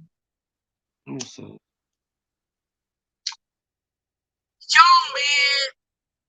Yo, we went and we was there. And I'm sitting there, right? I'm sitting there in the crowd. And I get the text message. I ain't gonna make it. And it reminded me of when I first joined the party and Farrakhan was speaking in DC and he was supposed to be holding an armed demonstration in Arlington. Because you know you can't have no guns in DC. You can't have no guns in DC. You're gonna get locked the fuck up. Yep. So it was like Arlington. Bam. He never showed up to that. Oh. This his stuff. And the feds met us there. The feds met us. Yo, man, like, yeah. This stuff is so crazy. I did not want to come out and speak about it. The only reason why I'm coming out and speaking because the people that I care for and the people that I have respect for hit me up and was like, watch this. The last video with the sister Mo Black and the sister Tiffany, and I know Tiffany, and I was like confused that she was still a part of the party because we were supposed to watch her. She was labeled as an agent. An agent. Like, she was labeled as an agent. I'm saying.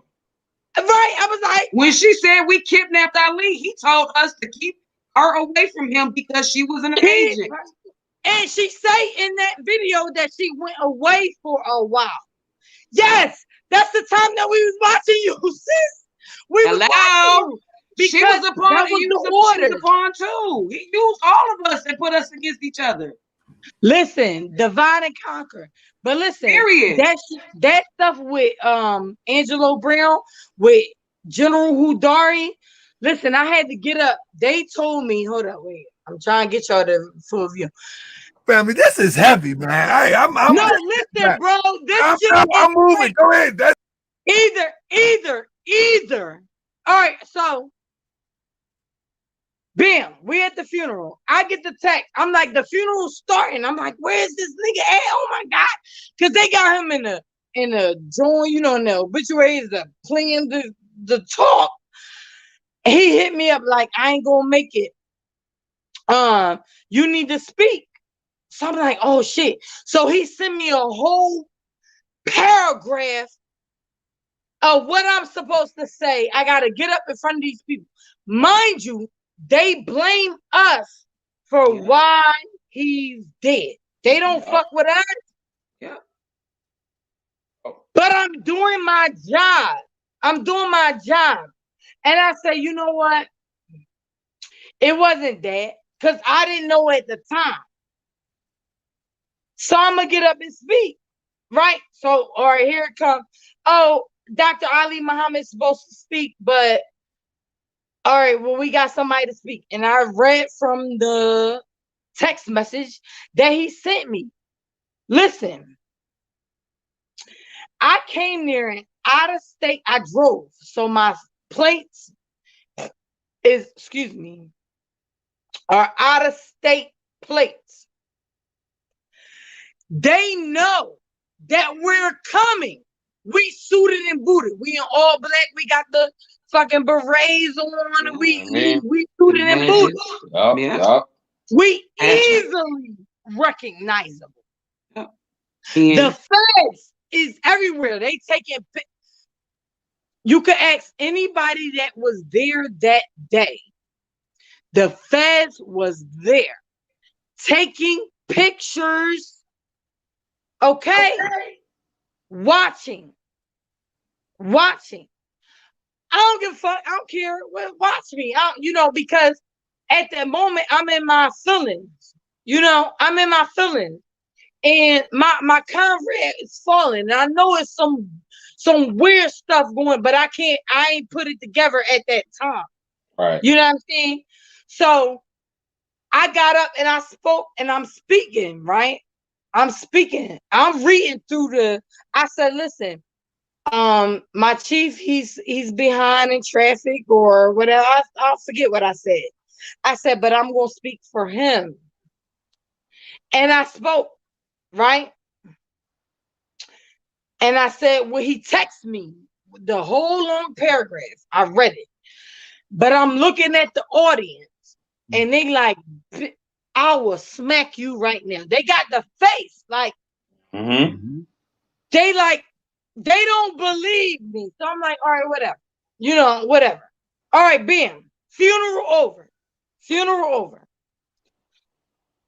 Mind you, we had a conference, retreat scheduled already before all this shit happened, before he died, before he got killed.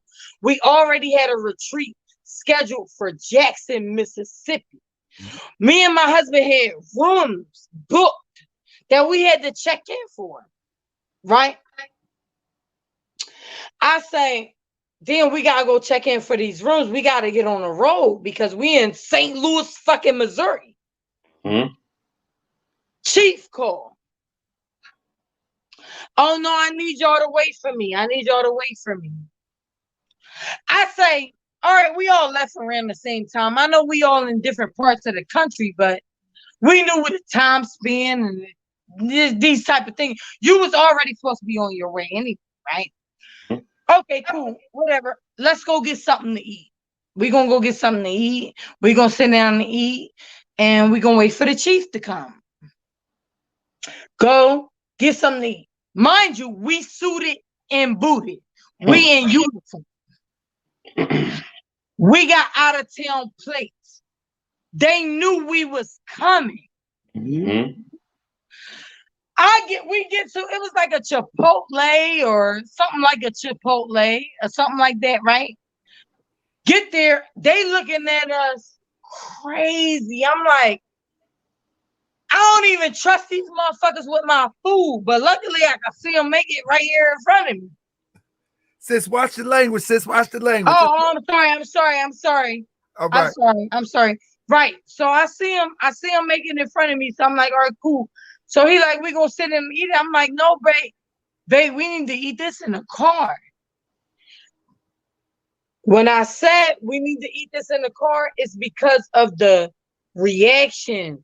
It was like they knew who we was. the people in there, the way they looking at us, the reaction we getting, all of that. All of that. I said, no, we need to eat this in the car. But we ate inside. We ate inside. Chief called again.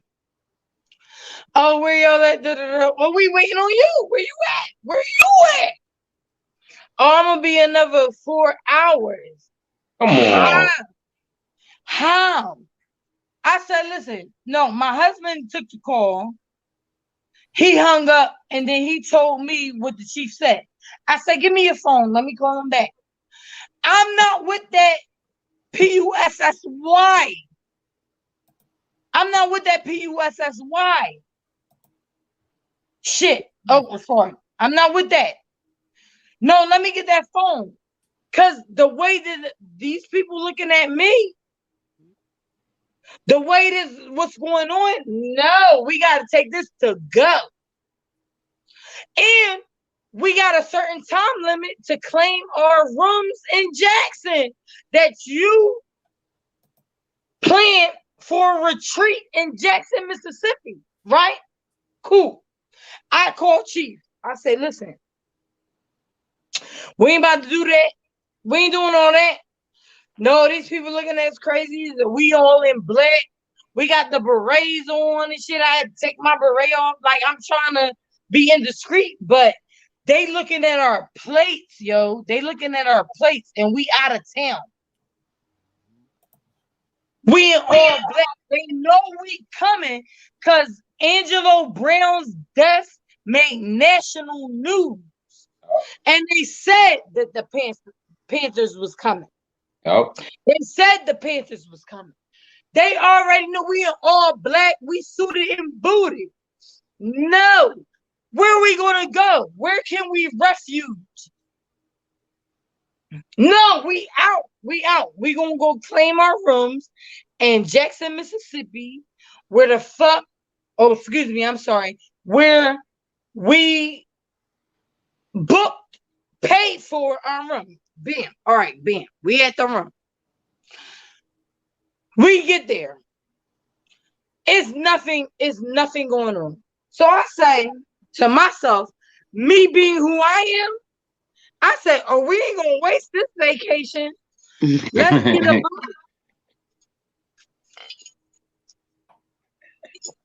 I said, let's get a bottle. I'm not about to waste this vacation. I don't know where he coming. I don't know where he at, where he going.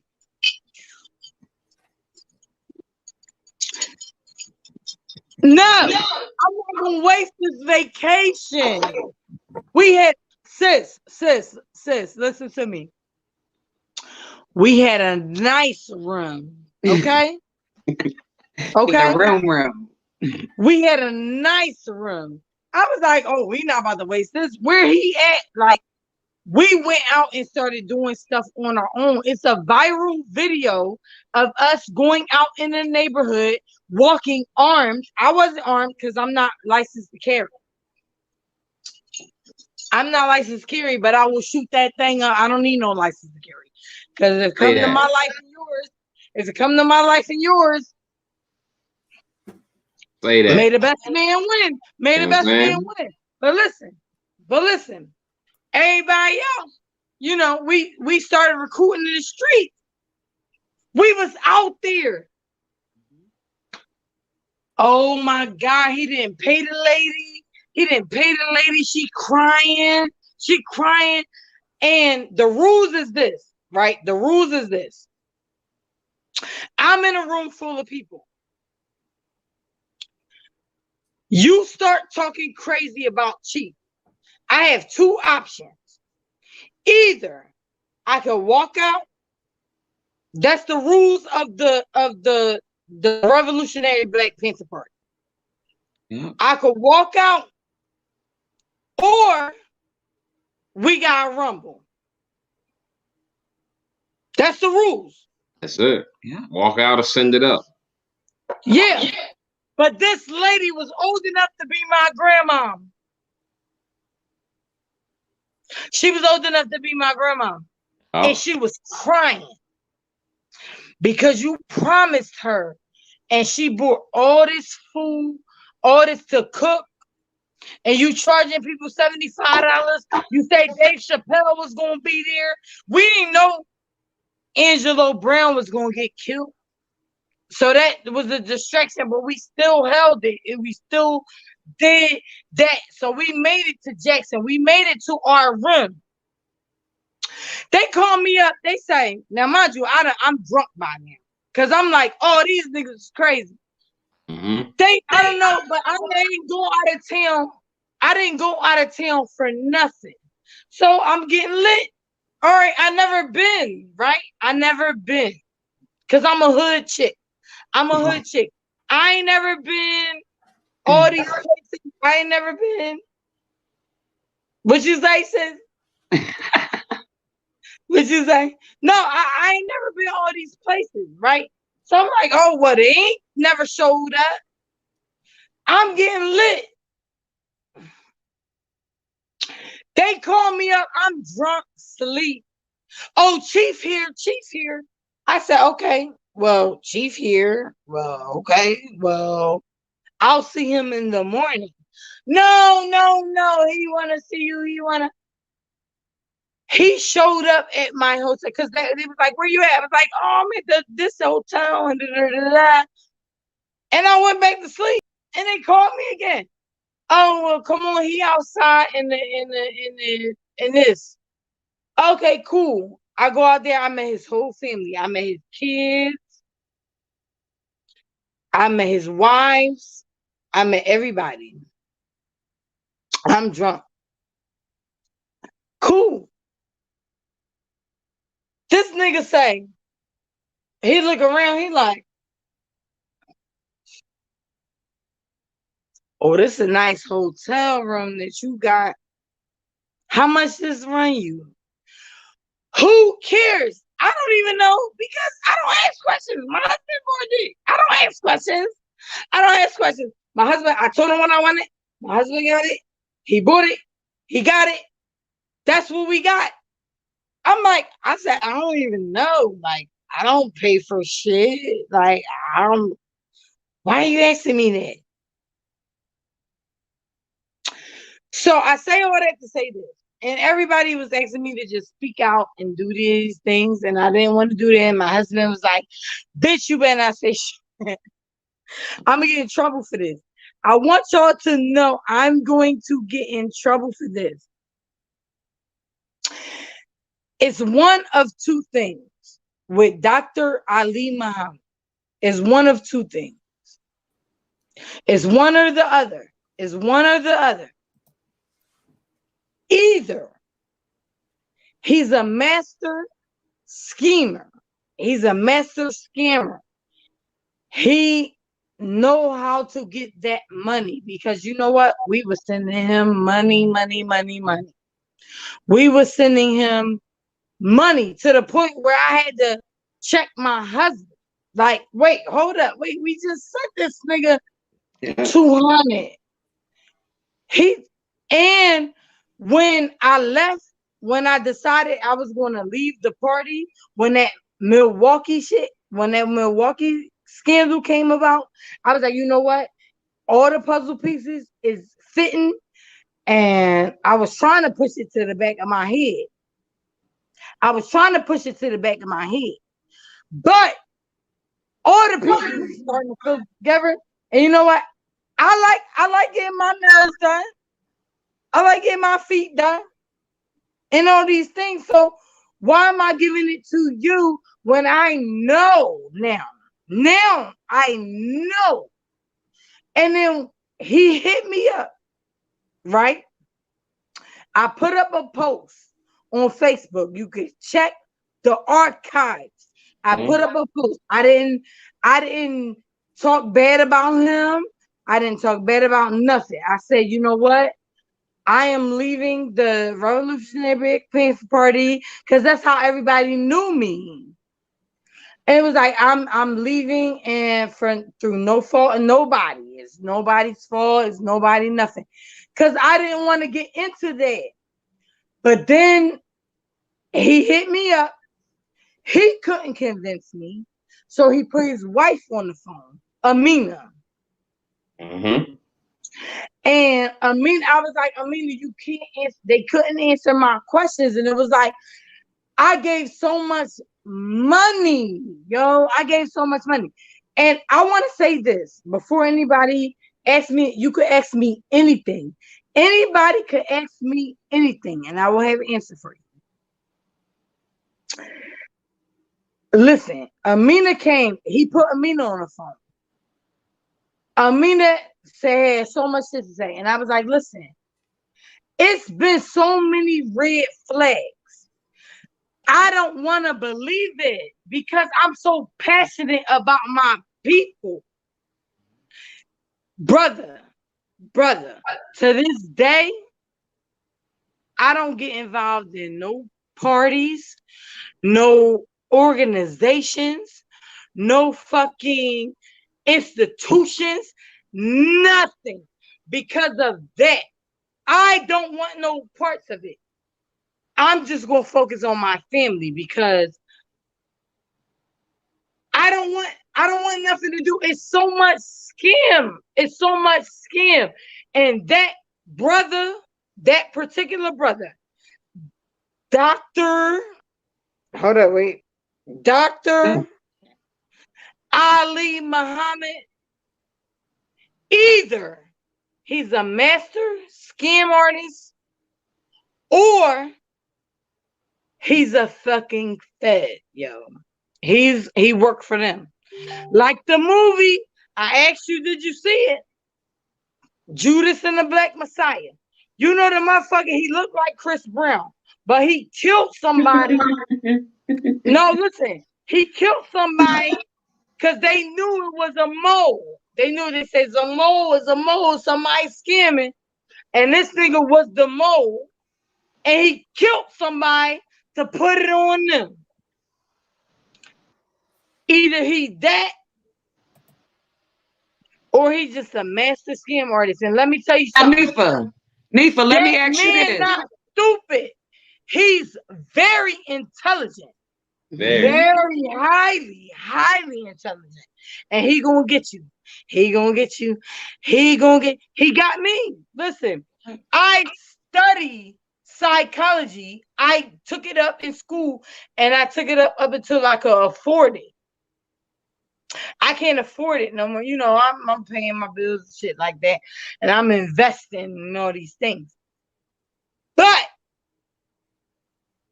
that man is not stupid. He's very intelligent. He know exactly what he's talking about. He know exactly who he talking to. He know exactly who he talking. Uh-oh. I think her phone might have died. On some real shit, bro. On some real shit, bro. I study psychology. I told you I went to school for it. I got less than a year to get my bachelor's degree in psychology. I would love to study under him. I would love to. That's saying something. I would love to study under him. That's saying something. He got it all. That's what I said. Knows. He trained us well. He definitely trained us well. Oh yeah. And one thing I wanted to add is he's not I'm not stupid sure at all. Nifa. He's not stupid, sis. Nifa, did he mention to you that one of his wives was a federal agent? No, listen, this is what I know. I'm gonna tell you what I know. Okay. That he got caught up in some shit, just like I mentioned Judas and the Black Messiah, the movie. That's him. That's him. Either is that or he's just a master scammer. Yeah. You pick. He told us personally that his wife was a federal agent. She no. She wasn't his wife. She wasn't his wife. Oh, it wasn't the wife? Okay. No, she was the baby mom of the oldest. Oh, okay. The oldest child. She wasn't the wife. She was the baby mom. He got caught up on some shit. And just like the movie, Judas and the Black Messiah. He Judas, yeah. But listen, this what listen to me. And I need you, brother. I need you to listen to me too. And I need you to listen to me. It don't matter what we say. That's why I didn't want to speak. Only reason why I'm speaking is because I got asked to by people that I genuinely care for. This is not my business. It's really not. Even though I have input, right? I have input. It's not my business.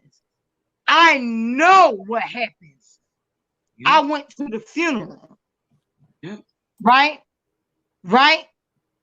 I went to the funeral. I had to speak at the funeral. Okay? So let me tell you this. It don't matter what we say. I spoke then. My daughter, 3 years old, almost. She'll be 3 in August. I was pregnant when I spoke out. This not new.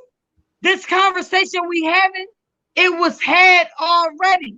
Everybody know that when the Milwaukee chapter came out with the scandal, they had the radio show with the brother. I forget who the brother name is or whatever. Everybody spoke out. Why y'all don't need me?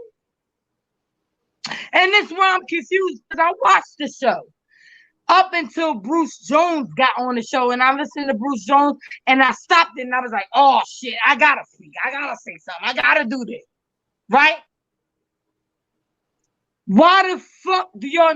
Because listen, in the comments, the brother was reading the comments. You brother.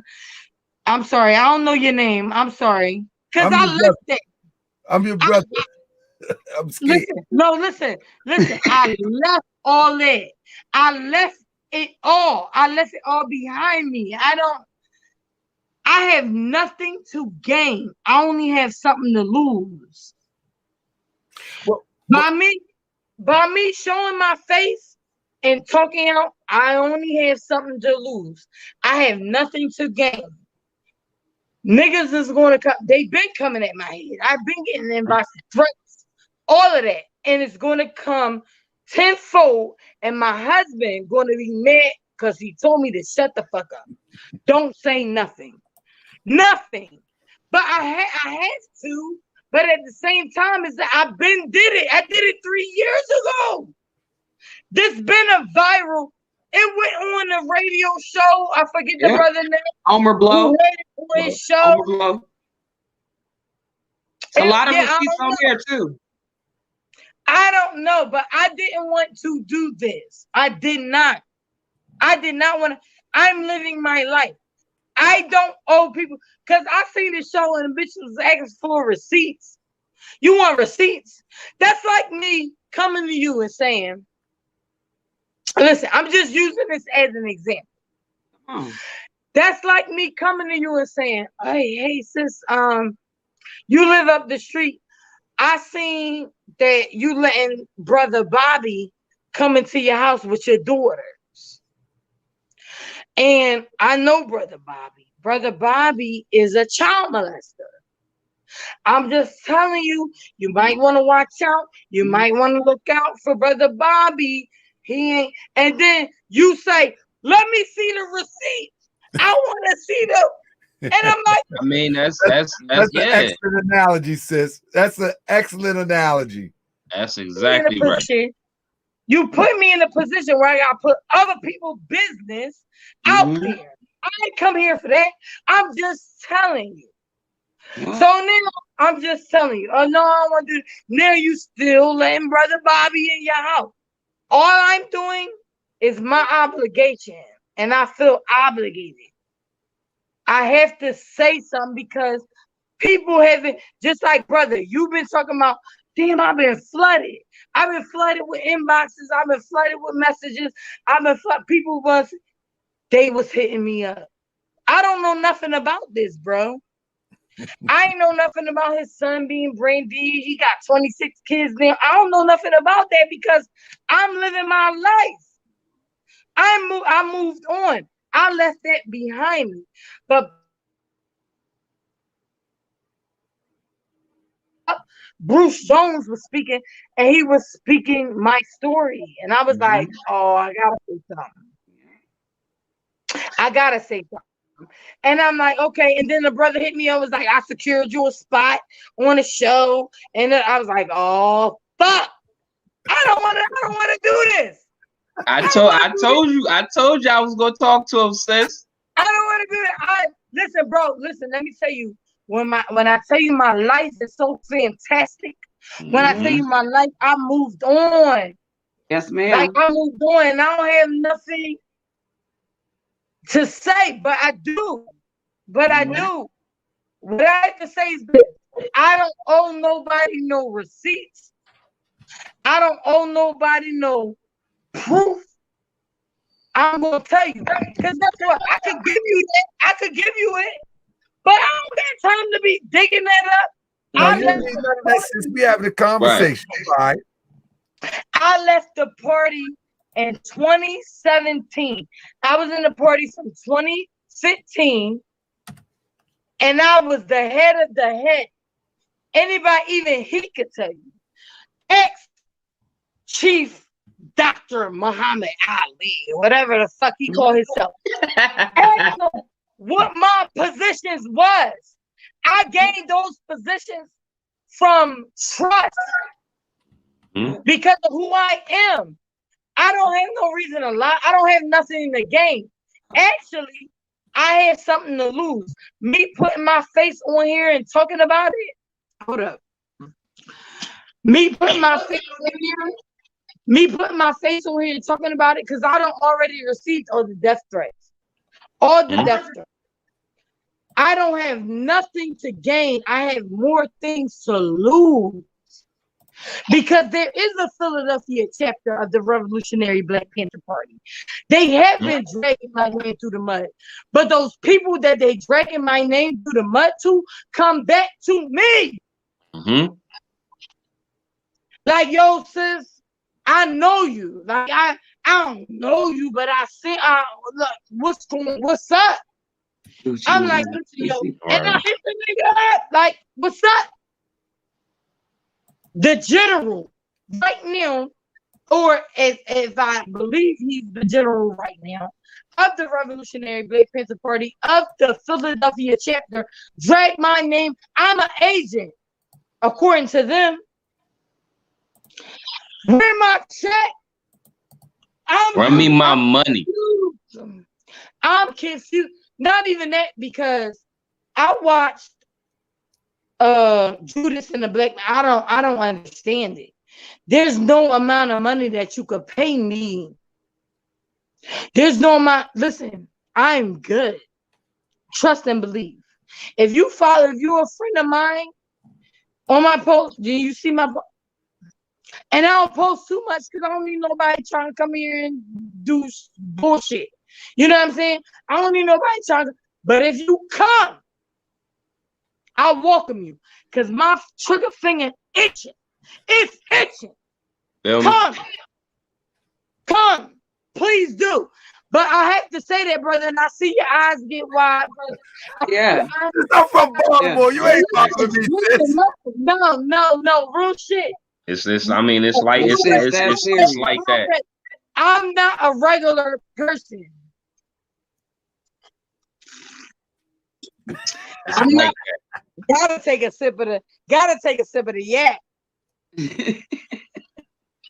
It's like that. Sis, so we've been here since 9:30. Sis, you welcome back again, but I don't want to go too much longer. But since you got a good story to tell, you should come back. I think the people really. I got a lot of stories to tell. Like, what do you want to know? Because it's too many stories. Like, I tried to make a video because I don't like going live. I don't like going live. So I tried to record a video. It went too long. I was like, oh, this is too much. So it came to the point where it was like, all right, you got to ask me a question. You got to ask me a question. Because I don't have the stories. I got the story. But it's too long. You got to ask me a question. Yeah. Hey, Hanifa, do you remember when Udari reached out to Ali and told him that he was being followed? Yo, it was me. Yo, Stop, Yo. stop, stop, stop, stop, stop. Bro, I'm about to cry right now. That shit hurt my heart. I swear to God on everything I love. I just told y'all I made videos because I didn't want to go live. But I mentioned it in my video. And I'm going to delete it. I ain't posting it. That man came to us and said, yo, they following me. They following me. They ripping up my pamphlets. They doing this, they doing that, they doing it. And what did we do, bro? What did we do? Took it straight to him. We didn't do a goddamn thing. There you go. Took it to him and he didn't do shit with it. We was ready. Yeah. We was ready. We was like, what you want us to do? Where are we going? Because anytime he sent us out, oh, we need you here. We need you in St. Louis. We need you in Arkansas. We need you in these places. We can't. So when that man said that was going on, we was ready. I remember this shit like it happened 5 minutes ago. We was like, oh, so where are we at? Where are we going? We going to help him out. We pulling up like what we doing? Down. Stand down. Stand down. That was the order. Stand down. And the next thing we know, this man is dead. Dead. Bro. Man, I'm about to cry right now, yo. Don't cry. I'm about to cry right now, Don't cry, sis. Listen, we gotta wrap it up. Man, that's not no joke, yo. Can you come back again? That shit hurts. Can you come back again? I can come back whenever you need me, bro. All right, that's what I'm talking about. You say you all listen. I'm gonna say this. Can I say this? Can I say Absolutely. this? I don't owe the people shit. I did my job, right? I did my job, and I tried to tell people when I left the party, I didn't bash nobody when I did it. I said, I'm leaving the party. This is what I'm, for reasons beyond my control and all this. I made a whole statement because Philadelphia chapter was a strong chapter. Anybody could tell you that. When Milwaukee came, they shut all everything down. They was in the spotlight. They was the ones. But that's where the scandal went. But okay, fine. We were still doing the work. But listen, I didn't get into it. Man, listen, when I got into the shit, I was already doing the work. I was looking at the young brothers on the street, they collecting money on the highway for football practice and all these things. I was like, I got y'all. I'm about to walk to the breakfast store right now. What you want? You eat pork, sausage, egg, and cheese, home fries? I got all y'all. 1, 2, 3, 4, 5, 6. All right, 6 of y'all. I got 6 platters. I'm coming right back. Like I was already doing that. Straight up. And it turned out to be when we raising money. Yo, I could tell you so many stories, brother. I could tell you so many stories of Baton Rouge that we had a garage full of clothes, Pampers, pads, all this shit, all this $550. So we didn't have enough money. We had $550 that we raised. Right? But the amount of shit that we raised, we didn't have enough to send the shit to Baton Rouge. We said, Chief, what you want us to do? What you want us to do? He said, give it out to your community. Well, the community is the ones who gave it to us. So give them their shit back. Give them their, all right, you right. All right, we're going to go to the Salvation Army. We're going to go to the shelters. And we gave it out. Well, what do you want us to do with the $550?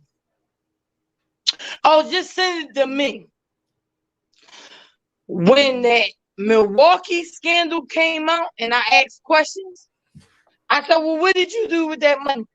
He said, I used it for my family. I got 17 kids. At the time, he had 17 kids. I don't know, it was 3 years later and shit. I said, well, why didn't you just say that? Why are you making it seem like we raising money for Baton Rouge that just went through a hurricane? And we raising money, got close. My husband's garage was full. This when he was just my boyfriend. We got the shit. What we supposed to do? Tell us what to do. Oh, just send me the money. Just send me the money.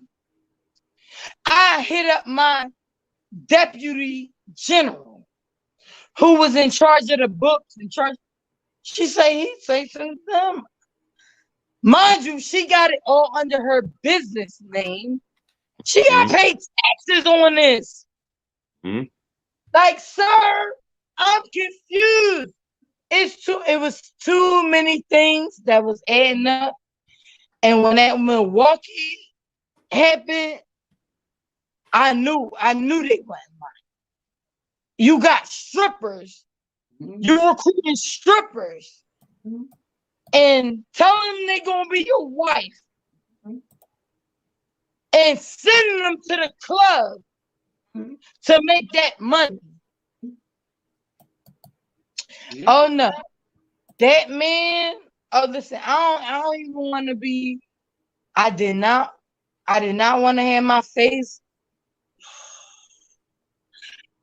My husband going to be so mad at me. Y'all don't even understand. I'm in so much trouble. I'm in so much trouble, yo. Because my husband was like, don't you say shit. Don't. Because he know the repercussions. Right. So listen, I'm suited and booted. And my trigger finger itching. It's whatever at this point, sis. You know what I'm saying? No, just like I said. Y'all see me, and I think that I'm a person that would need to be getting rid of. I'm a person that would need, you got to get me out of here. Because I know too much. I had all the top, and I don't even remember now because I left that shit behind me. I had so many positions. You know what I'm saying? And yo, that shit ain't what it is. But listen, what I say is this. I don't owe nobody nothing. I don't owe you shit. And I moved on with my life. You know what I'm saying? I got mad kids. I'm worried about my family. And I had to leave that shit where it's at. And honestly, it's left a bad taste in my mouth. Yep. So when motherfuckers like, oh, we doing this for the people, I be like, leave me out of it. I don't want nothing to do with it because of what I experienced, because of what I went through. I don't want nothing to do with it. When it comes to my obligation to my people, it starts with my family. It starts with my children. So that's what I'm focused on. And guess what? If y'all do get the opportunity to take me out of here, peace be to you. You know, more power to you. But guess what? It's not going to be easy. It's not going to be easy. Come. Because my trigger finger been itching. It's itching, bro. And I know for a fact that that's the outcome because I was in it and I seen the lives that was lost. Starting first with Angelo Brown. And that's a motherfucker that I owe my life to. I owe my life to him. That man, listen. Let me show you the other picture. Let me show you. Man, this is heavy, family. And one of the things that I've really not, one thing that I really don't endorse, man, is that when a sister like this, man, is laying it out all on the line, telling you her experience, and everybody want to try to critique somebody's experience, how can you in the comment section critique somebody's experience, somebody raw emotions, somebody raw experience, and try to attribute it to, oh, it's not that serious? This is somebody's experience. This is somebody's life, man. I really not feel. You talking about lies, bro? You ain't lived through it. You ain't lived through it. Like trying to trivialize. You can't trivialize people's experience. It's not just Angelo Brown. You know, Yazy Y, you got Fahim Ali, who called him when he was in the middle of the shit that he was going through. And he never answered his phone. Be careful. Tread like now me, I don't give a fuck. Because you know what? When I was 9 years old, and that's when I got into it. Right? The Black Power, learning about shit, all these things. I said, I'm going to die a martyr. Mm-hmm. Right? So, yeah, everybody, name them all. And then put me on the internet. I don't care. And listen, you want proof? You want proof? You want receipts? Oh, because I was watching the show. Sis, let me say this, because I gotta wrap it up. It's going on 12, sis, but we can come back and do it again. But I definitely gotta wrap it up. So can you wrap it up for me real quick? Wrap it up. I'm gonna wrap it up. If you want to be a part of that, cool beans to you. You know, but don't be blind. Everybody not telling the same lie. Everybody not telling the same lie. I believe you 1,000%, sis. I'm gonna tell you, I believe you 1,000%. And anybody that says that you are lying, that's because they don't have enough experience in life. Mm-hmm. And the experience that they have in life has been precipitated by delusions and lies. Bro, guess what? I don't care.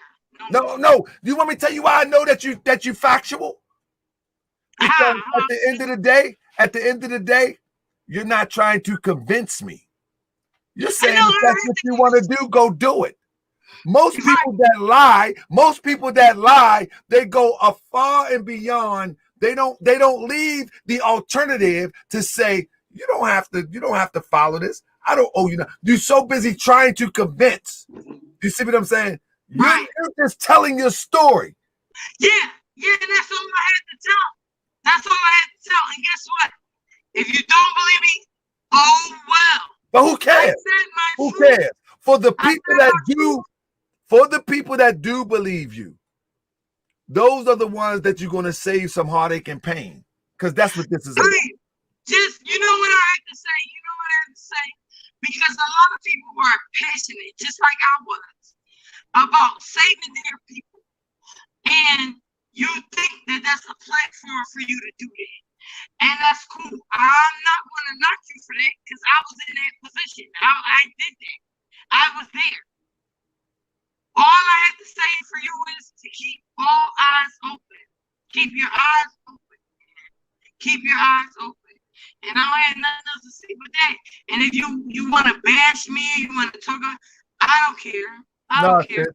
No, sis, the thing is that for those who think that that's a viable path to liberation for our people, assisting our people, you tonight, I believe that you have possibly awakened some minds like, hold up, am I in something that I shouldn't be in?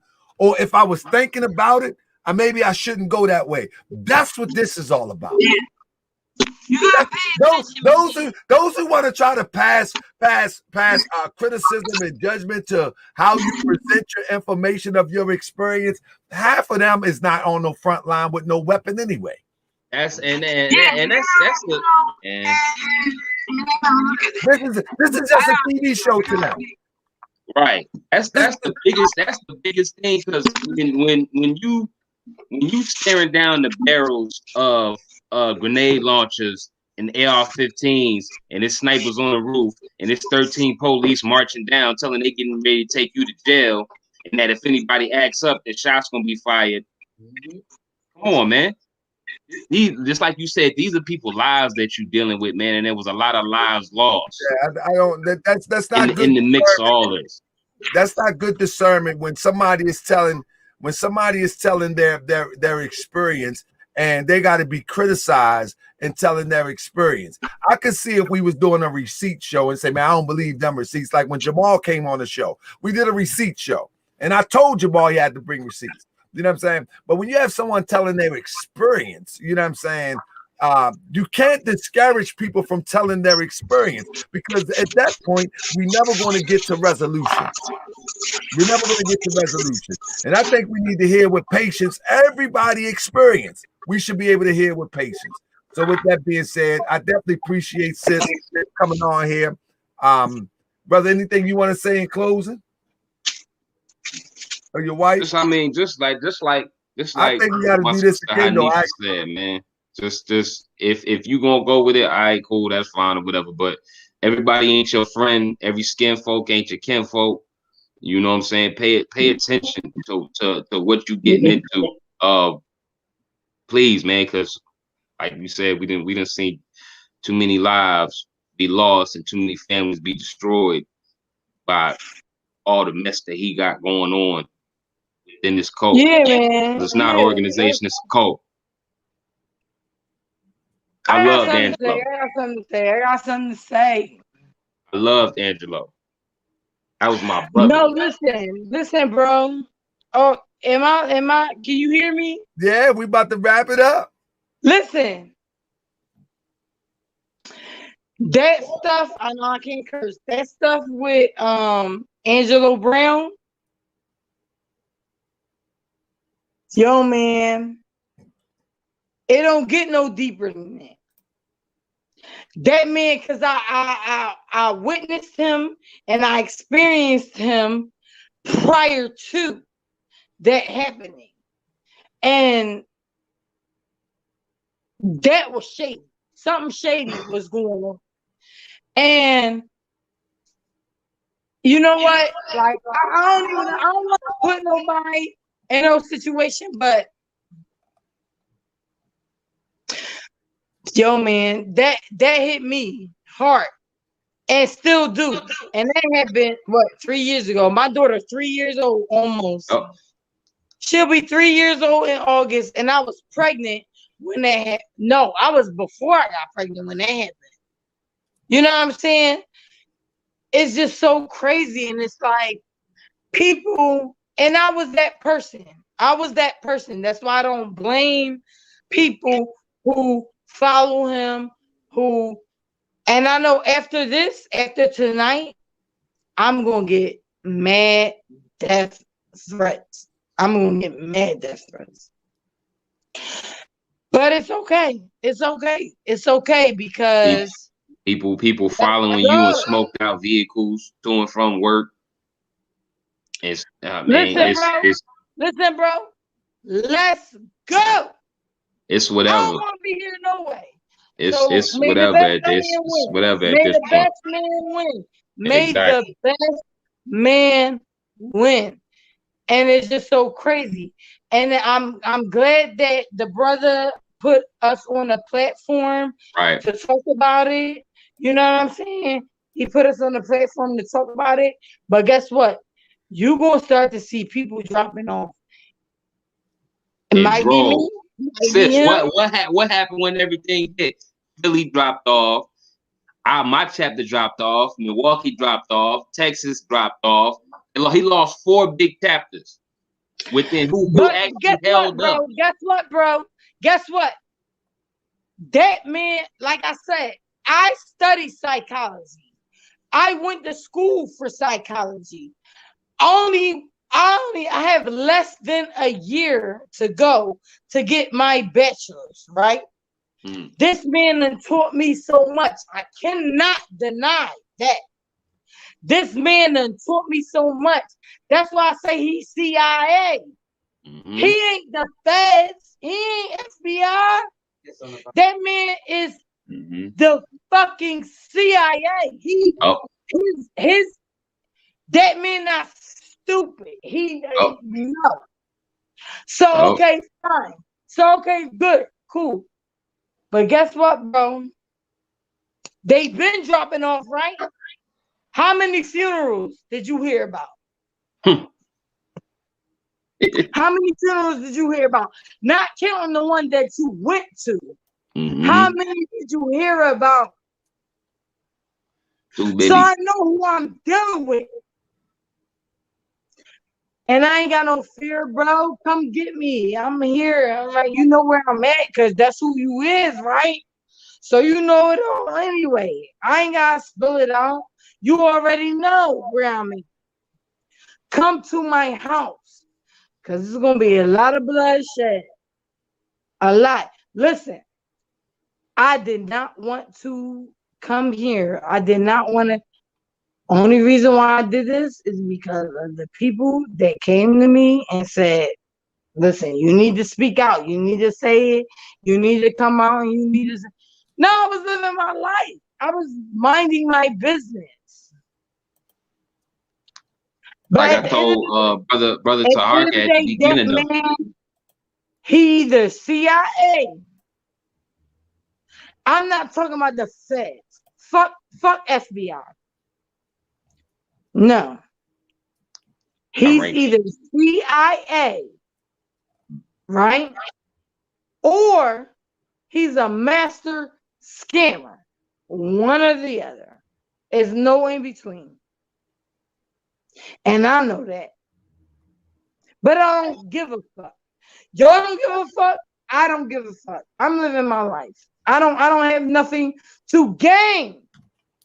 Let me say this. I don't have nothing to gain. Let me say this. I want to share something real quick. Give me 1 second. Sure you do that. Well, I find my black amount. Give me 1 second. Later. I didn't even read this all the way, but let me say this. And I'm gonna go ahead and rock out like this. Give me 1 second. So this is what Alli just said to me, right? Oh shit. And he's a master scammer. Let me say this. Read it. This is what he said. This is what he just now text me. Do I need to? Let me spread it out. He said, I don't know what the intent is, but you're either willingly or unwillingly doing the work of the feds, and it will be proven whether it is willingly or unwillingly an unknown participant. Like you have some malicious attempt, vendetta, or agenda against me, and odds experience based on, matter of fact, based on lies via me targeting by the federal government. Now you call me a feds. And I told you, brother Taharka, that's what happened. Let me finish. For years, we dealt with infiltration and removing the disruption. Let me tell this chump something, man. Now you ain't coming on my show. And everybody that want to speak on coming on the show. You ain't coming on the show. You ain't coming on the show. Everybody want to speak up. Agree with them, you are a fed. Now, everybody, you ain't coming on the show. I think he worked for the feds, though. You ain't coming on the show, punk. If you don't agree with this cat, you are the fed. Listen, what you are doing is the operating targeting myself, my family, and the party. You ain't coming on the show. Pull up. Pull up. Pull up. No, listen, I need you to mean what you say when you say that. Cause he got people behind him, yo. He not by himself. Sis, you don't know me, sis. I don't. Yeah, leave it like that. I just want to say it like that. Let's leave it like that. I'm well known. It's all right. All right. If you don't agree I just want to let you know. with him, you are a fed. You Listen, right? So now you ain't coming on my show. I'm extending my show to you, and now you're going to call me the fed. Now you ain't coming on my show. Oh, yeah. Well, now. Do what you do. If you don't agree with him, you don't agree with him, you're the feds. That's all. He ain't coming on my show. You're a coward. That's what he do. I'm gonna bring 2 people a day on the show. Talk about him now. Yeah. That's where you went wrong. I'm gonna bring 2 people a day. Now, ask him. Bring 2 people a day. need to ask him what happened in Trinidad with Kwame and Pierre. About how he sent Pierre out there to sabotage Kwame. I don't even care. I'm bringing let me wrap this up real quick. I don't take that cool. That ain't cool with me. I told him he can come on the show. He's been allowed to come on the show. He chose not to come on the show. He chose to make reasons not to come on the show. And now other people that's popping up and wanna come to the show, and I allow them to come on the show. Get out of here, man.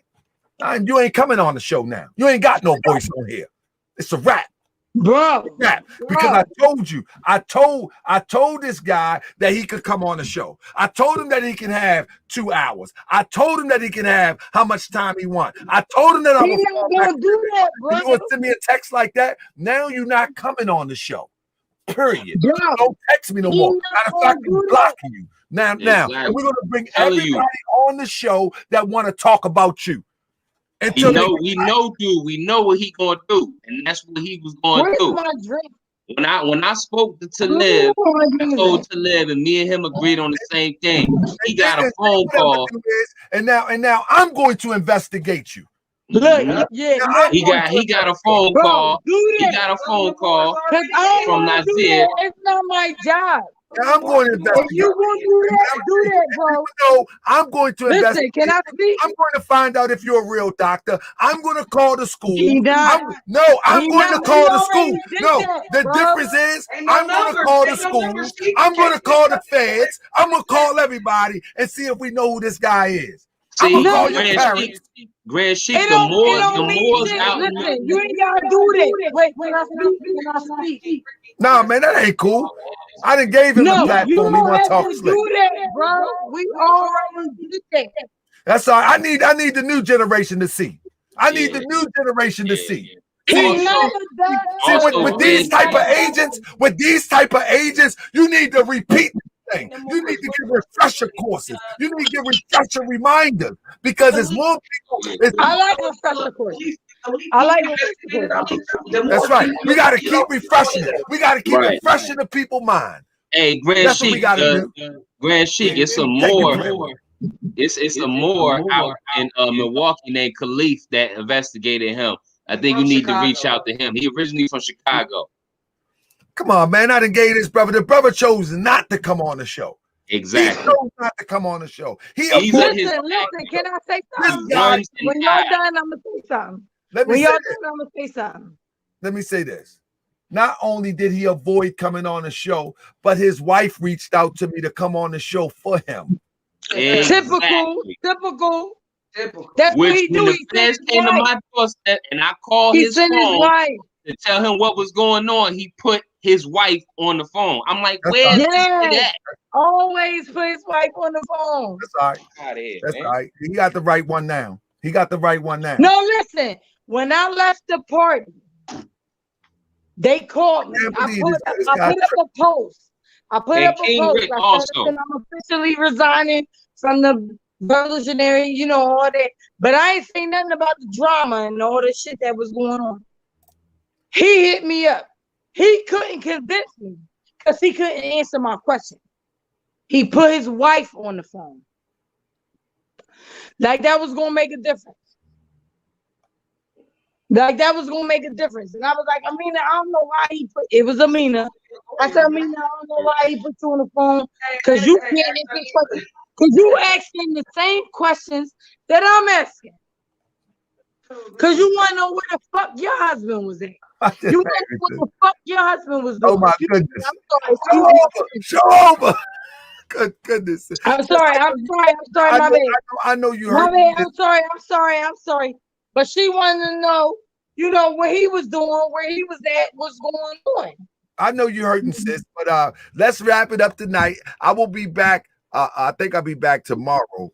I think I got an interview. Send me the link. Listen, I'll be minding my business.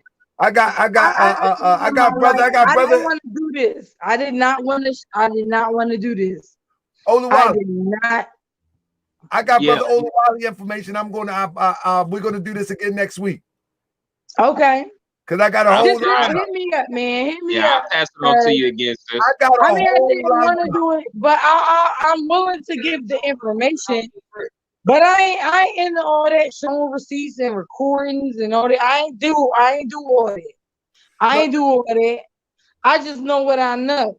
And I don't owe anybody anything besides for me just to speak. And then either you take it or you leave it. You leave it. It's either that.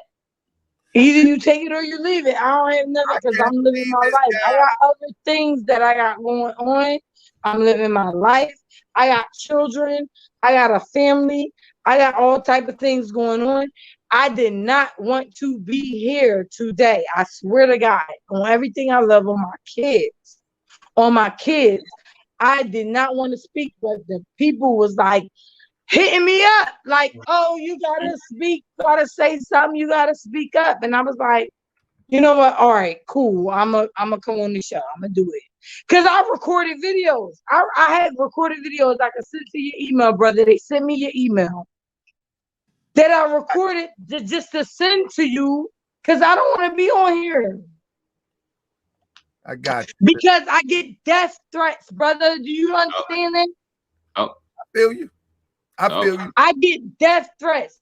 And I ain't worried about that, but I'm trying to do other things. I'm not trying to be worried about a motherfucker. I'm just on my way to the market and somebody trying to take my life. Like, you know what I'm saying? I don't got time for that. I feel you, sis. I don't. And I know people have died. Listen.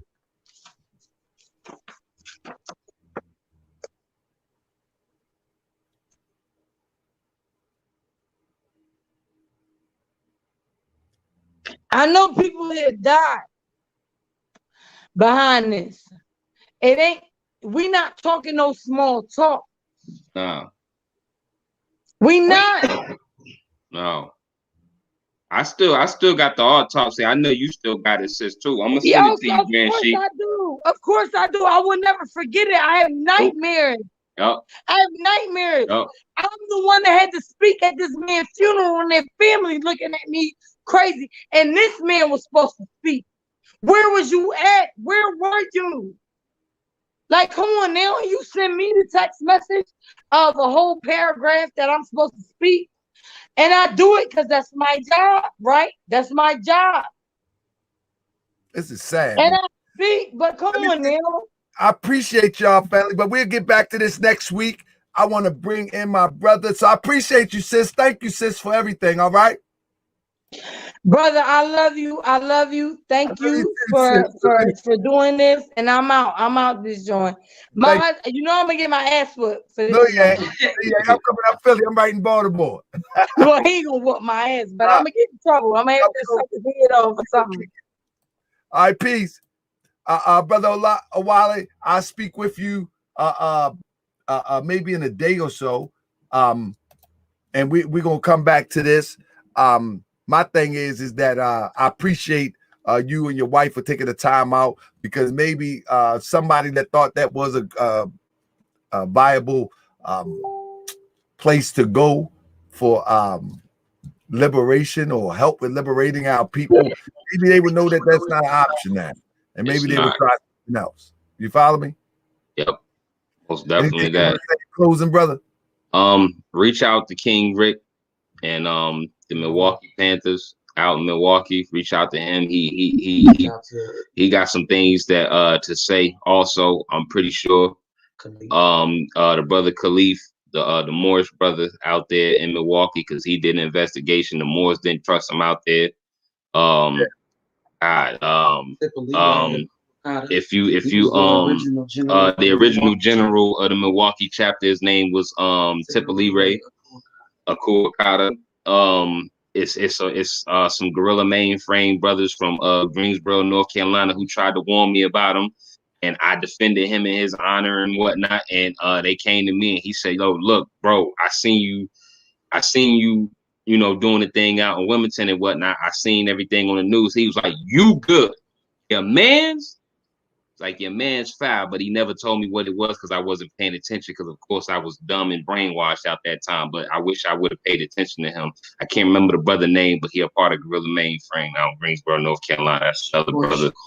I think it might be Shakur.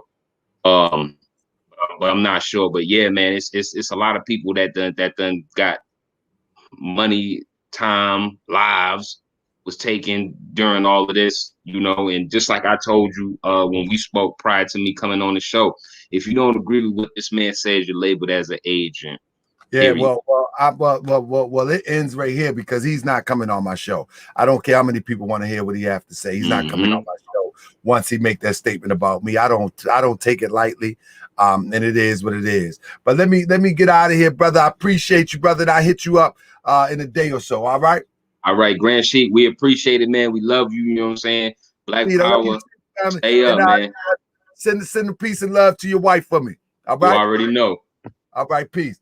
So with that being said, I want to bring in our man. This was a tough one, man. Towards the end, when I just looked at my messages and seen that the brother then called me an agent now. Did you I had to bring in Brother Akhenaten Salam Bey, our assistant national representative of the Moorish Temple of America.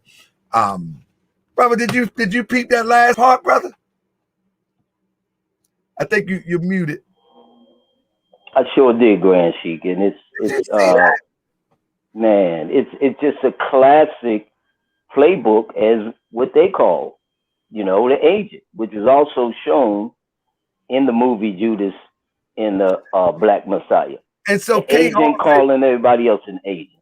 So brother K Hall say he got under your skin. Absolutely, because brother, I don't know if it's brother or sister K Hall, but I overextended myself to this brother as well as his wife.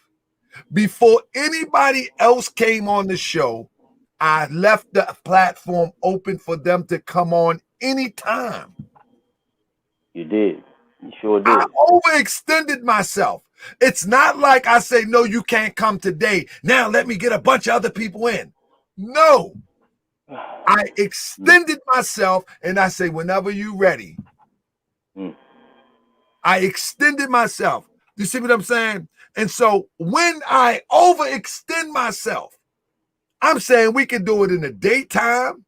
We can do it in the evening time. I've overextended myself. And now you see people coming out.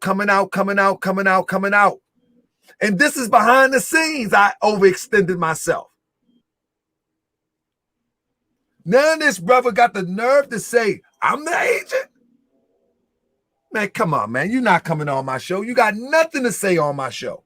Nothing. But with that being said, I want to give the final words or final thoughts to my brother, assistant national representative of the Moorish Temple of America, Brother Akhenaten. Brother, what you think about that, brother? Islam, Grand Sheik. First, praise Allah and honors to our prophet, honors to the Honorable Marcus Garvey, the forerunner, honors to you, and honors to everyone that's on this platform here. I think, most of your those who visit this platform have the eye to see, and I say the eye to see right through everything. You provided a platform, first of all, to brother Ali Muhammad, and now it turns out that he's treating you like this. You're doing what you're supposed to do as a journalist, as a producer on a platform like this, is to give our people an opportunity to express and tell their story. That's what as you know, I always call it the mass media mind manipulators don't want to see happen. They don't want to see. They want to make sure, and it's interesting, Grand Sheik, because they want to make sure that this type of information is in the dark. That's what it is. Because you can always, and look what, because whenever you give a platform to talk about this, it brings things to the light, as what is doing right now. So when we have an opportunity for those, and honors to your guests and the previous guests that have come here, to face the people and really tell their story. That takes courage, extreme courage, especially for the life, their way of life, what they were committed to in the struggle as revolutionary. It takes a lot to do that. And you could feel the hurt and the pain of all of them that have committed themselves, and they feel betrayed, and they also have lost some comrades. That's painful.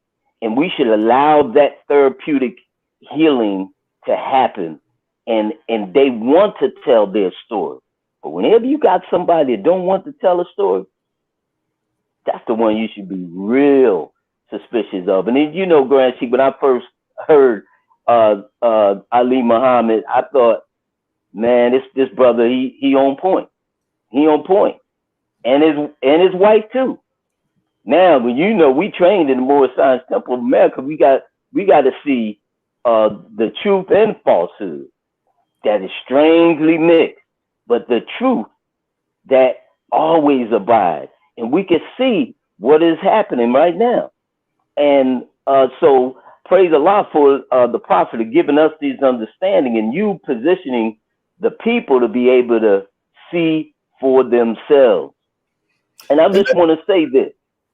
But I want to just step in real quick because C-Trey making a point. Did Ali get donation when he was on your show? Absolutely. Absolutely. And I want to apologize for those who made contributions to Ali. In fact, my household made contributions. Grand Chief, you know I did too. Not once, twice. My household made contributions. Yeah. And not until Jamal came on and said, that's not going to the funeral, that man's family or the funeral. That's his Cash App. That's the Revolutionary Black Panther Party Cash App. Not until he said that did I say, man. And so what I was going to do is I was holding my peace until he came back on the platform. And I was going to ask him, can he give us the receipts that he turned that money over to that brother's family? That's what I was waiting for. So, you know, at the end of the day, I don't believe that money went to the brother's family. And I'm going to tell you why I don't believe it. Because when you go back to and listen to the video, not only did he said this is going to go to the family, he said, we need money for travel. We need money for food. We need money for hotel.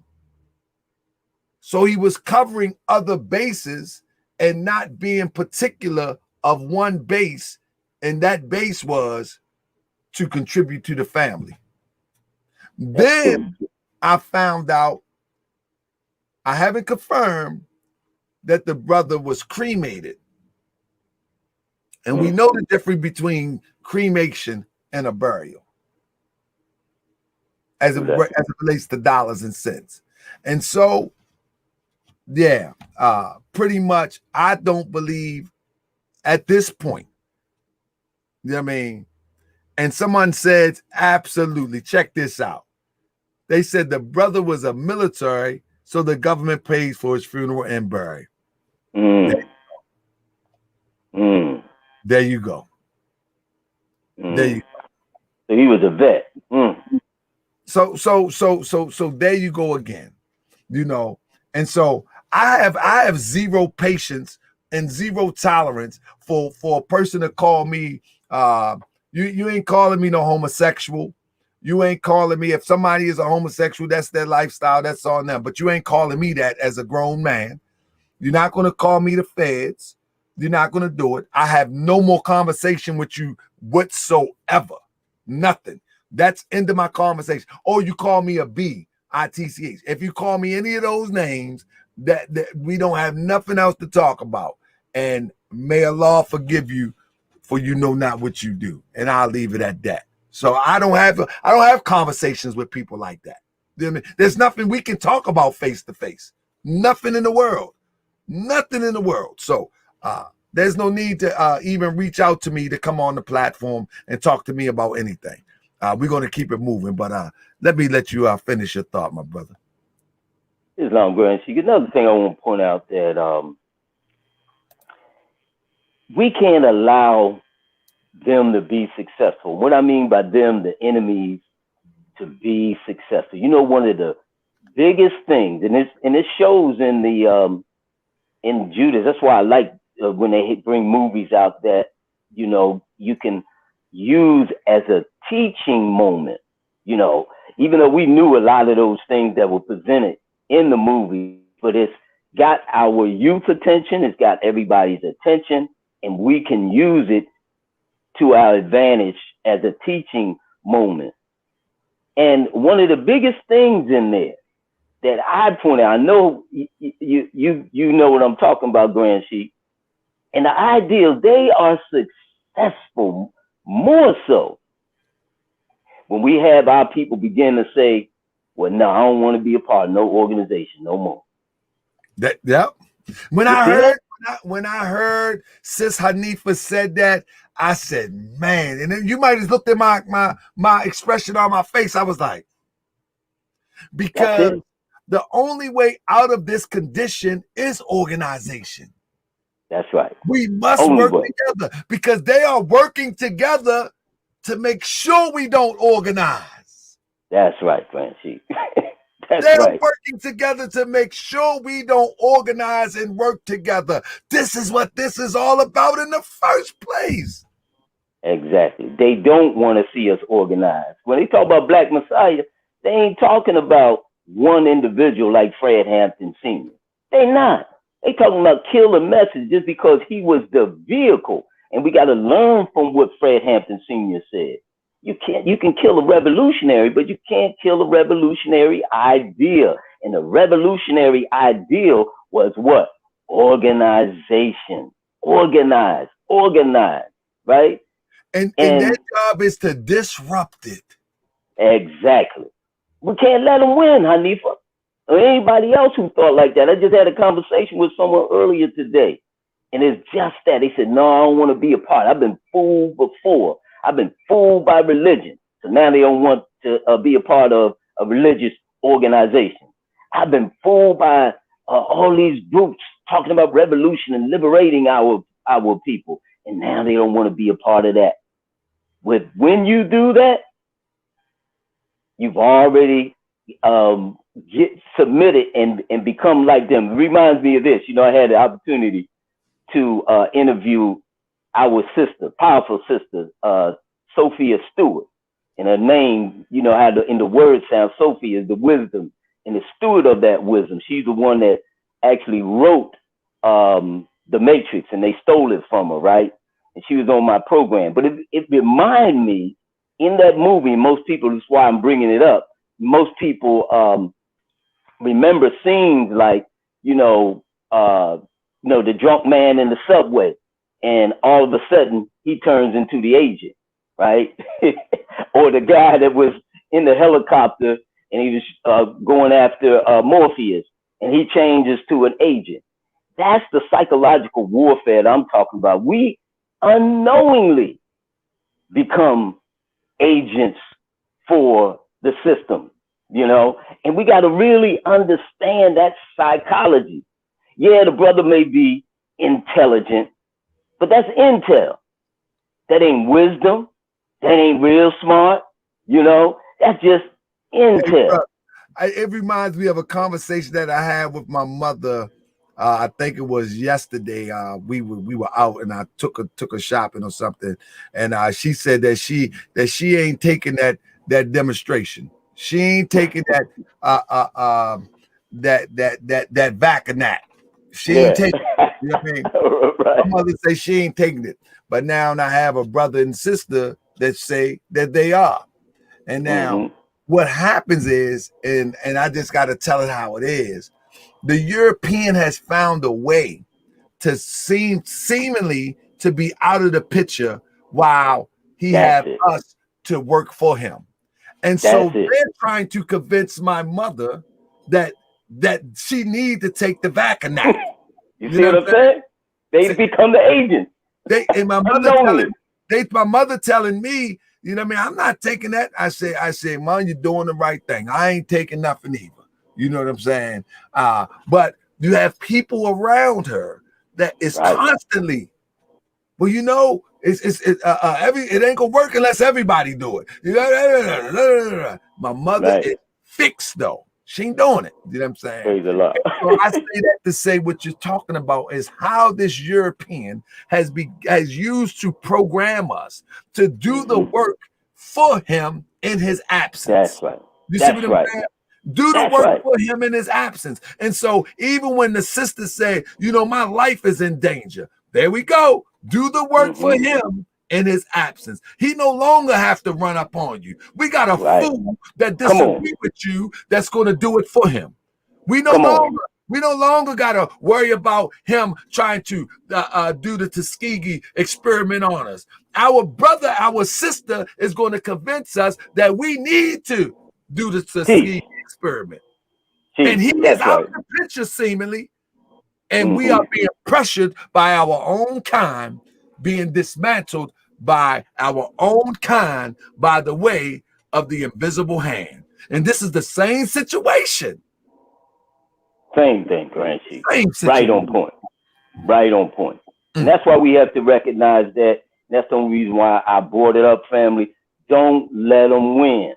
Don't let them take you over and end up being an agent for them to destroy the message, to destroy the organization that is important to get us out of this situation.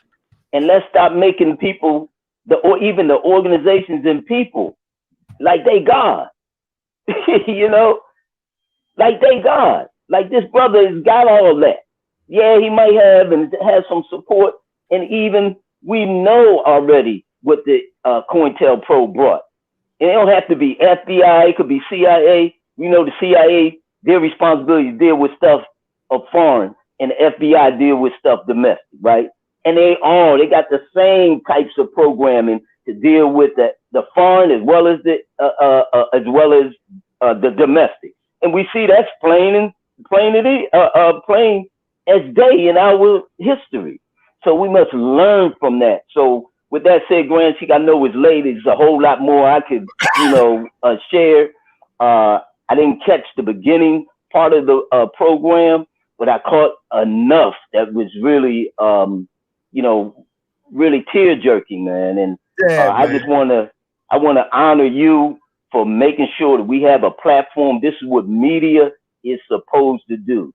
My radio program that I've been with at the radio station, Radio Free Georgia, that's what it's called, WRG 89.3 FM, right? And you are exemplifying that mission of being able to have free press and freedom of speech that our Constitution preserves. But we have to control that narrative. And if you don't have your own narrative and platform to have people come on, because you're not going to have no other radio or television or mass media having a platform like this to have somebody come up and really share their story. I'm glad the sister said that she would come back, because I'm sure she has a lot to tell. And you have given a platform for it, Grand Chief, and that deserves honor. And I hope everybody support the channel so they can keep preserve what we need to have for our healing. That was healing, Grand Chief, and you provide this platform for the healing therapy. And I want to add this before we get out of here. We got to stop being so critical of our people when they present their information and their experience. We start to act as if we are so righteous and so holier than thou. A person light up a cigarette, a person drinking their little drink, a person cursing. Yeah, I don't want cursing on the platform, but heck, I haven't cursed fluently in over 15 years. And now you asking someone that does that curse every 15 minutes not to curse for this period of time. That's unreasonable to think that they're being disrespectful. They're not being disrespectful. That is the way that our people communicates in a lot of parts of our community. Let's act like we don't. Let's not act like we. Why we act like we forget these things so fast? I'm looking at the comment section. They being disrespectful. Man, listen, I got an uncle, right? He will cuss you out and laugh and cuss in every few words and keep it moving. And they mean no harm. The point that I'm making is that, you know, it takes time to get to the point to where as though you change the way that you communicate. But you can't expect, it's unreasonable and it's unjust to think that someone that use a certain language every 15, 20 minutes, I know people like that. Exactly. Every 15, 20 seconds or every few words or something like that, then all of a sudden they're able to just cut it off just like that when they come on Moorish Workd TV. We got to stop acting like that, you know. And many people used to say to me, you let people smoke on your platform. Now people be cussing on your platform. Well, let me tell you something. I don't encourage that. And I would prefer people not do that. But if you come like that, then maybe if we still friends with in 3 months from now, then maybe we can curb that behavior and maybe discipline can set in and then we can grow together as a community, even through the lens of this camera. But the moment that I criticize you and I talk down to you and act as if that I ain't never smoked a Newport before, now we ain't getting nowhere. You know what I mean? Because I smoked a plenty of Newports back in the day. Loved them. And when the price went up, I went and started buying the cheap ones. I think they was called Magnums or something. I don't know what they was called. That mean I smoked plenty of them. You know what I mean? So let's stop acting like that we ain't been there. What we need to do is understand that our people have been victimized. And if we allow somebody victimization go unheard because of a cigarette, because of a curse word, or because they done got off work and they got their little drink in there, if we allow that to happen, then what's the point? We might as well let the rapist go and do what he do, the child molester do what he do, and those who scamming our people under the illusion of the Black liberation movement, we might as well just step back and let them do what they do. Our people has been victimized and they need a platform and they need a voice. The voice is not always given to those who have experienced this, and those who have experienced this, as the sister said that they aired this out before, these stories need to keep coming so the next generation don't fall into it. How is it that this story was told a few years ago, but there's still chapters around? That means it wasn't told enough. There shouldn't be no chapters around. And all of those who have been hypnotized and disillusioned or fall for the illusion, they should be waking up, you know, and every 6 months it should be revisited. But close us out, big brother. Islam Grand Sheikh, that's right on point. And that's why, again, first of all, I applaud you for setting the standard, the Moorish American Muslim standard. And the people that have been on here, I've seen the guests that you had, the 3 guests tonight. Did you have more than 3 tonight? It was 3, yeah, 3. Okay. But the 3 that I saw, they were very respectful, you know, and sister kept, you know, apologizing, you know, and like you said, you know, people, man, we got to understand her experiences. She's, you know, dealing with it the best way she can. Some of us who've gone through traumatic experiences, whether it's in the military, you know, you going to war, or you on the war on the street, you know, you going through stuff. And some people, in order for them to deal with some of the memories, we're not saying that, you know, of course, we know that there's better methodologies and modalities to deal with it. But if that's the only thing they know to help, suppress some of the emotional trauma that they had, and some of the things that our sister was sharing was very traumatic. And so they may, you may find them resorting to means, and we have to understand that, and still present the standard. And I would say, everybody that has came forward for the most part were respecting the standard. As soon as you came on, as soon as they came on and opened the mic, they will catch themselves. That's being respectful. That's being respectful for them to even catch themselves falling from the standard. So we must have patience for them. Grand Sheik, just again, honors to you and family. No, we need this outlet. Support the channel. You got to support what we have to fight against the mass media mind manipulators that have plenty of platforms, and we're being bombarded. So like you said, Grand Sheik, we need the hammer. As I teach in the Moorish Science Temple of America, we go in the workshop of the mind, and we have these tools, and one of the tools we use is that hammer. And we need it hammered. If we wouldn't need the hammer if we weren't dealing with situations like that today. We wouldn't have to keep bringing up movies of the Judas and the Black Messiah if we were already dealing with the situation, right? So it's important for us to hammer it and keep it going, at least to bring the attention to it, so we can heal this wound. And we have in our community some big healing to do. So again, thank you for the platform, and family. I encourage you. Hopefully, Grand Sheik, you put the Cash App in there to keep people as a reminder, and keep it on. Support it. Our Grand Sheik has put himself and his family in a situation where he made a lot of sacrifices to be here. We almost at 1 o'clock in the morning, all right? And he's provided this platform, and that's okay, because that's what we do as real revolutionaries, right?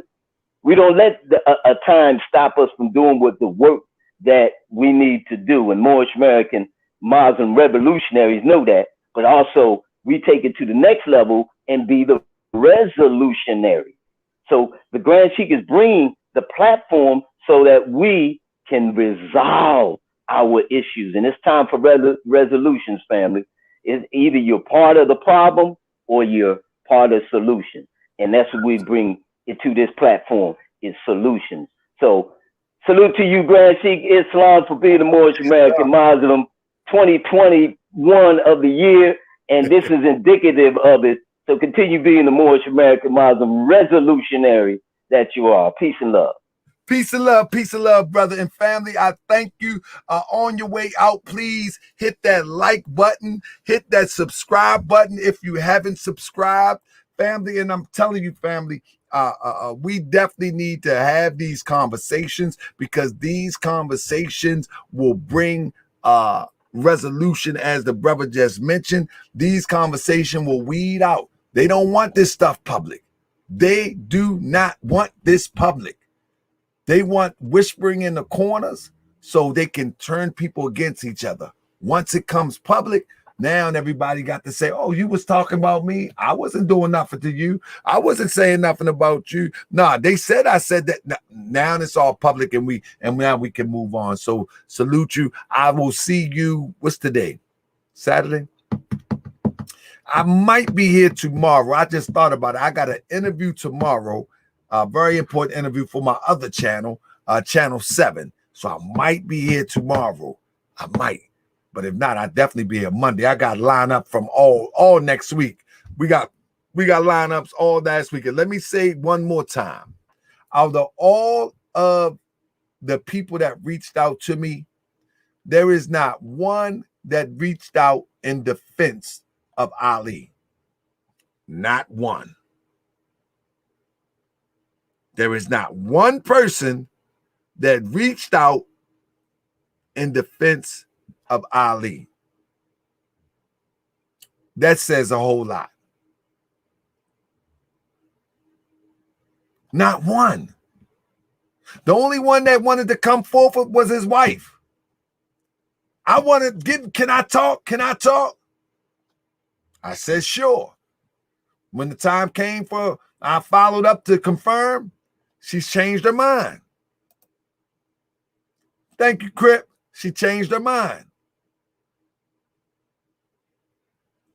I will let his wife talk before I let him talk now. But he ain't coming on here. Nah. Like, I can't. There's no way in the world that I can look someone in the face that's going to try to pull the same move that people then told me about that you're going to pull. People said you was going to pull that move. And all I did was extend the platform to you. I ain't tripping. With that being said, I'm not even interested in what you got to say now. With that being said, family, if I don't see you tomorrow, I will see you Monday. Peace and love.